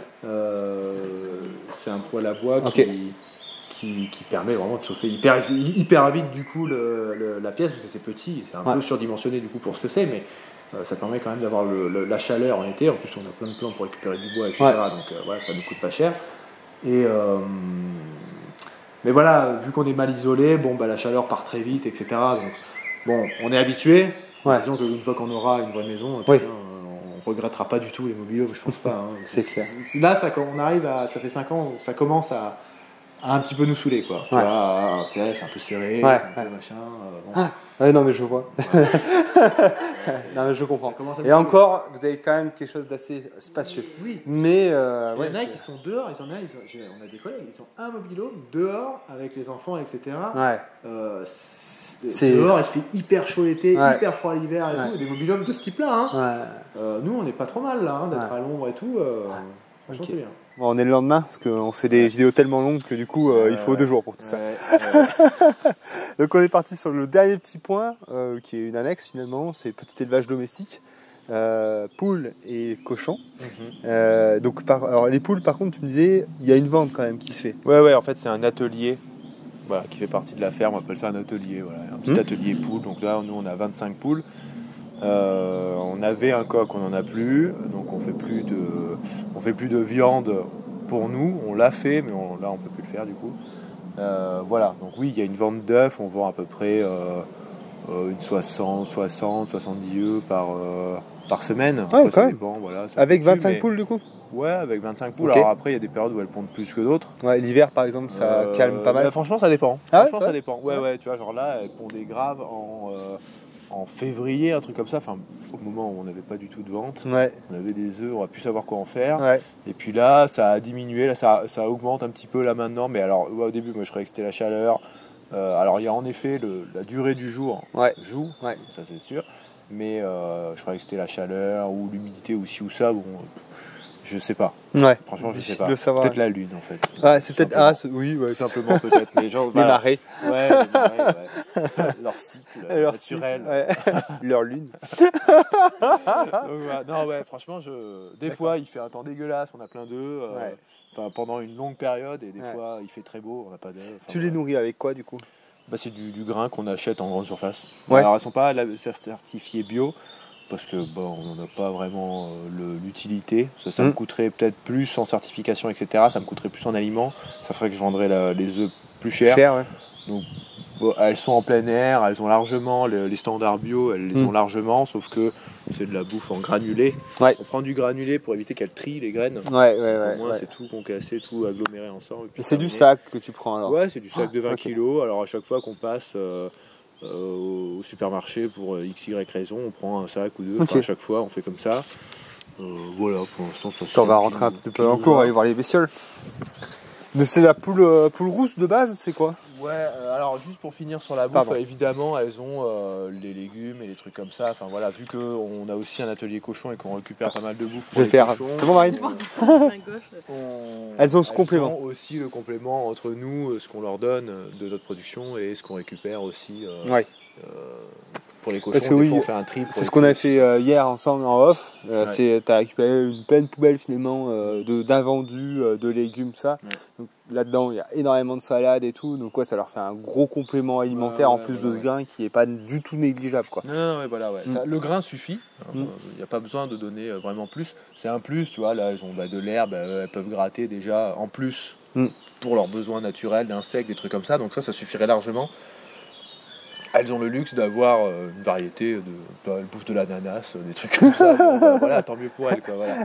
C'est des poules de luxe, après. Elles ont des produits exotiques. En plus que du coup, c'est notre composteur perso parce que la maison est juste à côté. Ouais. Et du coup, nous, dès qu'on nettoie la table ou quoi, clac, après à la fin du repas, moi je viens ici, je balance tout. On n'a plus le composteur. C'est les poules qui bouffent tout, quoi. D'accord. Voilà. C'est un poulailler mobile? Ouais, alors on a un petit poulailler mobile qu'on a autoconstruit nous-mêmes, non carrément, putain, vous avez des moyens de fou quand même. Parce que... On touche un peu au mécanique. Non, du coup, c'est mon ancienne voiture, quoi. Mon ancien C15 là, qui sert là. Ouais. Ça a servi quand même pour quand on avait les poussins, on les mettait là-dedans. Oui, c'est vrai qu'on s'en est servi comme poussinière aussi. C'est pas mal pour avoir. On va aller voir un petit peu. Voilà, ça ferme et ça bouge. Ouais. Donc voilà. Il n'y a pas de fou rouge, machin. Oui, voilà, c'est ça aussi parce qu'on a fait un poulailler mobile sur un ancien châssis de caravane, tout en OSB, etc. Ouais. Et on s'est retrouvé avec des poux rouges. Ouais. Et les poux rouges, c'est mort, tu t'en débarrasses pas comme ça. Alors que là, le fait que ce soit de la tôle, tu passes un coup de karcher dedans, voilà, ils viennent pas là, quoi. Ouais, puis c'est tout simple, quoi. T'as mis 2 perchoirs dedans. Voilà, 2 machins, et puis elles dorment là, voilà. Donc après c'est facile à nettoyer, on balance là-dedans. On a un tas de fumier qu'on a ici sous la bâche, et on s'en est servi encore ce matin pour le mettre sur les cultures. Terminé. C'est un bon recyclage, quoi. Voilà. Et on a un autre poulailler là-bas aussi qui est pas mobile. Mais voilà, c'est là aussi, c'est là-dedans qu'il y a l'alimentation. Enfin, on a un gros truc où tu peux mettre 20 kg de nourriture dedans. D'accord. Et c'est un truc anti-rat, là, un truc où il faut que la poule elle soit dessus pour qu'elle fasse suffisamment de poids pour que ça se lève. D'accord. Voilà, pour éviter de se faire tout défoncer. Donc 2 petits poulaillers, le C15, le poulailler là-bas. Comment? On n'avait pas envie de nourrir les rats. Ouais. Bon. Et puis là, c'est la fameuse porte. Là, t'as mis une porte là automatique là du coup. Alors là, elle est pas on peut peut-être juste vite voir, mais ça fait un moment en fait qu'on a des poules qui dorment dehors et qui veulent rien savoir. En fait, un moment, j'ai passé des semaines à les rentrer tous les soirs à les choper, etc., pour qu'elles prennent l'habitude de se réveiller dans le poulailler et que elles retournent se coucher le soir, elles veulent rien savoir. D'accord. Donc là, il est plus en fonction, il faudrait juste remettre des piles. Juste remettre des piles qui marchent. Et en fait, ça se programme et puis après, ça se baisse à l'heure et puis ça se lève à l'heure. Ok. Ça. Donc ok. Non, c'est bon, il y a assez là. Ah oui, donc c'est le fameux mangeoire, voilà, c'est un mangeoire à pédale. La poule, elle se met dessus, ça fait du poids, ça claque, ça lève. Quoi. Et là, t'as pris une grille là, qui fait leur perchoir, office de perchoir. Ouais, bah ça, c'est des ridelles de remorque, là, d'une remorque là, qui me sert plus. Ouais, simple, efficace. C'est ça. Là, pareil, c'est un truc en métal que j'ai récupéré, un bout de plaque en ciment d'un poulailler. Une fois que t'as eu les poules rouges, en fait, tu cherches tous les trucs qui n'ont pas d'interstice et qui sont pas du bois. Pas du bois, ouais. C'est ça. Ouais, mais ça, c'est sûr. Etc. C'est la hantise, tu sais. Il y a quand même du bois, parce que là, la porte, elle est en bois. Ouais, mais c'est pas l'endroit où elle dort. Voilà. On a fait le minimum. Ça, c'est vraiment de la vieille fenêtre de récup, là. Je sais pas si les poules rouges, ils se foutraient dedans, tu vois, je sais pas. Tu vois, mais d'expérience que j'ai, c'est elles se mettent surtout au niveau des pondoirs et des perchoirs. Là où elles stagnent. Voilà, exactement, c'est ça. Et nous, après, nous, on fait un nettoyage. Je sais pas, on fait un nettoyage après, allez, tous les 2-3 mois. On cure et on fait un nettoyage à grande eau et à la javel. Mais on met le truc vraiment, tu vois. Et on a un spray de anti-poux là qu'on passe aussi à chaque lavage pour vraiment être. Cette discipline-là, bah après. Ils ont employé pour aussi. Ouais, un truc. Comment ? Nous, ça serait à refaire. Je pense que j'en aurais monté un genre en dur ou j'en sais rien, je sais pas. Mais c'est vrai que vouloir bricoler des choses comme ça dépanne bien. Mais après, quand on commence, je pense, à avoir des trucs avec plus de poules et tout, je sais pas quelles sont trop les solutions. Bah, vous en avez un là. Mais il y a des bâtiments comme ça, ou alors on a des collègues là, qui sont éleveurs de poulets, pour le coup de chair, mais bon, le problème des poules rouges reste le même. Ils ont pris un tunnel. Oui, voilà. Ils ont pris un tunnel de culture là, ils ont mis de la bâche opaque, ils ont mis un isolant, ils ont mis 2 bâches avec de l'isolant entre les deux, ils ont fait des portes. Ils ont bricolé des portes, mais bricolé bien. Voilà, c'est bien joli et tout. Et c'est efficace, il y a de la lumière qui rentre et tout. Ça, je pense que c'est une solution. Moi, je pense qu'il faut. À partir de 50, 100 poules. Exactement, c'est ça. Des trucs comme on bricole, nous, quand tu as un petit cheptel, ça passe. Après, quand tu arrives au-dessus, c'est comme tout. Il faut arriver à des solutions, on va dire, pro. Voilà. Et là, c'est l'idéal. Et même, je crois que le leurre, il se bouge en plus. Non, elle a arrêté. Elle a arrêté les bouger ? D'accord. Elle a fait une dalle. Ok, donc la partie poule, et donc pour terminer, les petits cochons. Voilà. Ah oui, voilà, pour finir sur les poules, on a, comme partout, on a aménagé plein de pondoirs un peu partout, parce que ça arrive qu'elles pondent dans le C15, puis d'un seul coup qu'elles décident de plus pondre dans le C15. Donc elles ont le choix, quoi. On a récupéré ça c'est le vieux truc à lapin, ça c'est un petit poulailler de maison qu'on nous a donné. On nous l'a donné. Tout le monde achète ça. Et puis on a essayé d'utiliser l'espace un petit peu comme on pouvait pour leur laisser un peu le choix, quoi. Bon, du coup ça fait un petit peu la chasse de Pâques un peu tous les jours, quoi. Je sais pas, puis des fois elles se barrent, elles vont pondre là où il y a les chevaux. Bon, voilà, c'est la chasse, quoi. C'est la chasse des œufs. Vas-y Marine, je vais fermer derrière toi. Tac. Donc les cochons, donc c'est les derniers animaux que vous avez mis en place, ceux-là, c'est ça ? Ouais, c'est ça. Ok. Et c'est quoi donc Arras, tu sais le dire ou ? Ça a l'air d'être un cochon asiatique. Ouais. Voilà, alors c'est possible qu'il y ait un croisement avec autre chose aussi, je sais pas, mais c'est pareil, ça c'est des animaux qu'on nous a donnés. Ouais. Voilà, c'est un gars dans le coin là qui a un couple et qu'il a des petits souvent, et voilà, les cochons c'est tous les 4 mois, il y a 12 petits, quoi. Donc, ça nous est complètement tombé dessus. Il transforme, enfin il les tue et puis il transforme. Mais il y a un moment, il me dit j'en ai un peu marre de les tuer et tout ça. Puis peut-être qu'il n'avait pas le temps ou quoi, et puis il nous l'a proposé. Ok. Et puis, on est allé voir un petit peu comment ça se passait chez lui, qu'est-ce qu'il avait, son aménagement, la place, etc. Ouais. Et puis voilà, du coup, on avait cet espace-là qui s'y prêtait bien. Ah oui, parce qu'il faut un espace qu'ils vont détruire. Oui. C'est pas n'importe où. C'est bien un endroit qu'ils vont retourner. Ils ont même attaqué les pierres un peu, on voit là-bas au fond. Ouais. Ok. Après, ils vont pas devenir beaucoup plus gros parce que là, ils sont déjà bien stock là. Ils vont devenir un petit peu plus gros. Enfin, les parents, ils étaient plus gros que ça encore. Hein, parce que là, eux, ils avaient 3-4 mois quand on les a récupérés en janvier. Tu vois. Donc là, on est en juin. Ouais, ils ont 9 mois. Je pense que, ouais, non, adultes, ils vont peut-être être un peu plus gros. Enfin, moi, dans mon souvenir, le père, il était un peu plus gros que ça. Hein. De toute façon, tu les tues à l'hiver là, maintenant. Alors, on ne sait pas si on va tuer eux ou si on va tuer les petits. D'accord. On ne sait pas encore. On ne sait pas trop comment on va s'y prendre parce qu'on n'a jamais fait encore. Ouais. Bah, le but, ce serait peut-être de se faire accompagner au début pour pouvoir être un peu plus autonome sur la. Oui, c'est sûr que c'est pas le genre d'animal que tu entames comme ça dès le départ. C'est pas mal de boulot. Encore que ceux-là sont petits, mais quand même, ça doit faire quand même pas mal de viande et de boulot. Peut-être pas besoin d'un palan de ouf pour les soulever et tout. Enfin, ça peut se faire. Quoi. Il fait pas 200 kilos le machin.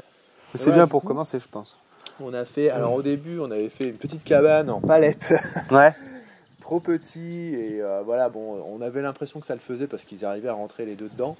Et au final, on a eu. Oui, ça nous est un peu tombé dessus, donc on s'est un peu dépêché pour faire quelque chose. Déjà, l'abri, là, comme ça va pas l'air, mais on a passé quand même du temps à le faire. Là, c'est pas maçonné, là, tes parpaings, ils sont posés. Non, là, ils sont juste posés. Et puis, il y a des fers à béton aussi.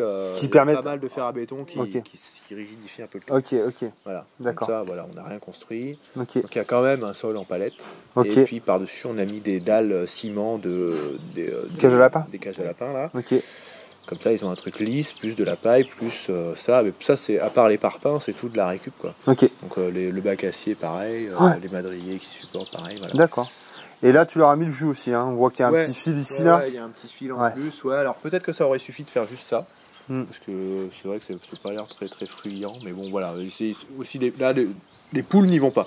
Ça, leur bouffe, c'est leur bouffe à eux. Ouais, mais les chiens, les machins, les gamins, voilà, ça s'arrête là. Et donc, et donc sur la bouffe, là, donc c'est ce qu'on voit là. C'est toutes les récupérations. Donc tu as un gros travail de récupération pour les nourrir, ces cochons. Oui, c'est ça. En fait, un gros travail. Je veux dire, tu fais pas mal. Tu as trouvé des plans, quoi. Ouais, voilà. C'est une organisation plus qu'un gros travail parce qu'au final, quand je livre le lundi matin des Biocop, les Biocop ont préparé des caisses avec leurs invendus. Donc alors je prends pas parce que des fois c'est que des agrumes ou des trucs comme ça. Alors ça je prends pas parce qu'ils bouffent pas. Voilà, mais je prends ça. Après, je me suis arrangé avec un Hyper U.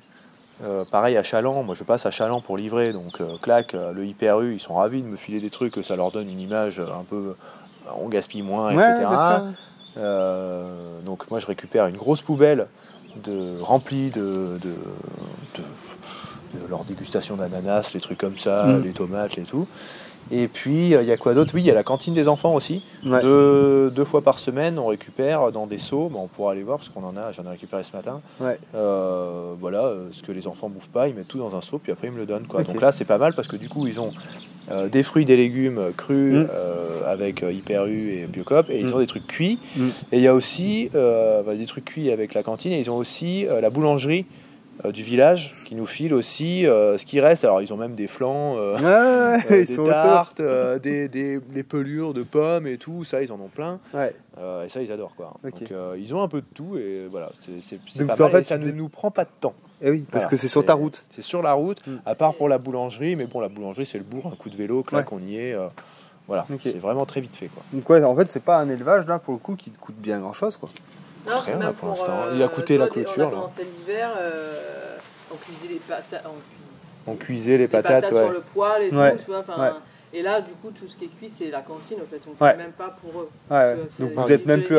Oui, parce que c'est vrai que cuisiner pour eux, là, ça. Voilà, ça nous est arrivé vraiment 2-3 fois pendant l'hiver où, quand j'avais pas encore le plan avec Hyper U, qu'on n'avait pas encore le plan pour la cantine, parce que ça a mis du temps à se mettre en place, puis on a quand même signé une convention, etc. C'est passé en conseil municipal. Ah bon? Ah oui. Ah ben on n'a pas eu le temps ce conseil-là. Ce sera le conseil prochain, le mois prochain. Donc ça a pris un peu de temps et tout. Et il y a un moment, ça nous est arrivé 2-3 fois où on avait acheté du riz qu'on a fait cuire pour. Voilà, mais vraiment 2-3 fois. C'était vraiment le temps que tu trouves ton circuit, toutes tes récup, et après ça roule tout seul. Et puis nous, on n'avait pas spécialement de légumes en plein hiver. Là, on va pas leur balancer du chou. Pas cuit, de rien. Enfin, et ça, c'est des plans que tu as eu parce que, en fait, c'est ce qu'on disait tout à l'heure. Donc, c'est sur ta route de distribution. Donc, c'est les gens que tu alimentes finalement. Tu es allé les voir, tu as dit, si vous avez du déchet ou quoi, moi j'ai les cochons, je cherche à les nourrir. C'est comme ça que ça s'est fait. Ouais, c'est ça. Pour les Biocop, c'est comme ça que ça s'est fait. Et puis pour Hyper U, je les fournis pas, mais j'y suis allé comme ça. Je suis allé demander dans le rayon. Alors, au début, on m'a dit non. Et puis au final, on m'a dit, si. quelqu'un m'a rappelé en me disant, la responsable m'a rappelé en me disant, voilà, pareil, ça s'est fait, pour le coup, Hyper U, c'était assez rapide, ça s'est fait en 15 jours, quoi. Alors elle m'a dit, voilà, il faut que vous achetiez une grosse poubelle avec des roues, parce que nous, on va pas transporter un truc, là. Pareil, je suis allé à la communauté de communes, j'ai demandé les grosses poubelles domestiques, là, et c'est même, ça fait quoi, 200 litres et quelques. Voilà, 30 €, t'en achètes 2, boum. Voilà, quoi. Donc c'est bien fait, quoi. T'as pas eu de mal finalement à trouver cet approvisionnement. Non, ça va. Après, peut-être ce qui serait le mieux de faire, ce serait avant de dire oui pour les cochons, c'est de chercher tes plans, bien sûr. Voilà. C'est l'idéal. On a fait l'inverse. Si ça l'avait pas fait, parce que j'ai appris aussi qu'il y avait une association, une sorte de refuge, qui demandait, j'ai été contacté, si tu as des légumes, machin, on récupère, parce qu'il y a un refuge pour animaux, et je sais qu'ils ont contacté aussi la boulangerie du village. Et moi, voilà, tu vois, ça aurait pu être, j'aurais pu arriver en deuxième, et puis ça aurait été compréhensible que le refuge il passe en premier, aussi, il passe en premier, parce que moi c'est pour le fun. Toi c'est pour ton intérêt personnel, quoi. C'est pas l'arche de. Il vaut mieux faire les choses dans l'ordre, quoi. Bon, ok. Je pense qu'on a. Si, moi j'avais. Non, c'est pas très grave. Non, c'est pas très important. C'est que j'ai vu la nature de tes pierres, là. J'avais envie de montrer ça, mais c'est pas très important. Parce que moi je suis un grand. Non, mais. Je suis un grand fan des pierres. Et donc ici, vous avez évidemment des pierres qui sont bien différentes de chez moi, qui ont des aspects cuivrés et tout. Mais ça sera une autre histoire, ça. Tu peux faire une vidéo exprès. Je fais un petit short à la limite là-dessus. Il y a des murs là dans le coin, là, ils font des murs. Il y a quelques murs. Le mec qui part en vacances, tu sais. Je veux faire des murs. Bon, en tout cas, merci beaucoup pour cette visite. C'était vraiment intéressant. Il y a beaucoup de choses, plein d'ambitions, plein de projets et tout. C'est très chouette. Ah tiens, un truc qu'on n'a pas dit sur les cochons, c'est qu'on a fait, il y a 2 parcs en fait. Ok.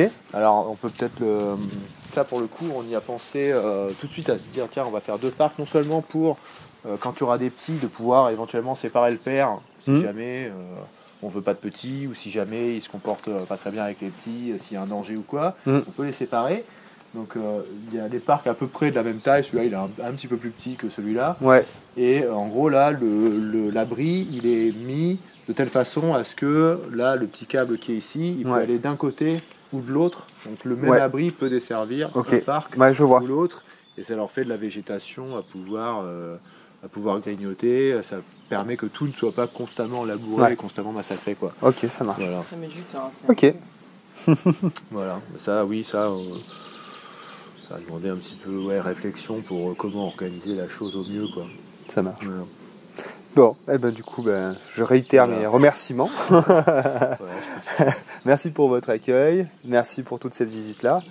Et puis voilà, peut-être on se reverra. De toute façon, on se reverra. Peut-être pas forcément sur ce sera filmé, mais on aura l'occasion, je pense, de se revoir. Et puis de voir un peu l'avancement des choses et tout, parce que il y a plein de choses qui sont sur le feu, donc c'est clair, ça serait cool de voir un petit peu dans les années futures comment ça va évoluer. C'est clair, c'est un truc de très très longue haleine, Et tant mieux que on n'est pas, à un moment on se dise pas voilà, on a fini maintenant. Il y a toujours ce que tu disais, ce qu'on disait un peu, c'est qu'il y a toujours des nouvelles idées, des nouvelles choses à mettre en place. Puis un lieu qui a tellement de potentiel que en fait c'est illimité, quoi. Tu es obligé de l'occuper, ce lieu. Tu es obligé de mettre des choses en place un peu partout. Ça marche. Allez, c'est parti. Merci beaucoup. Cool.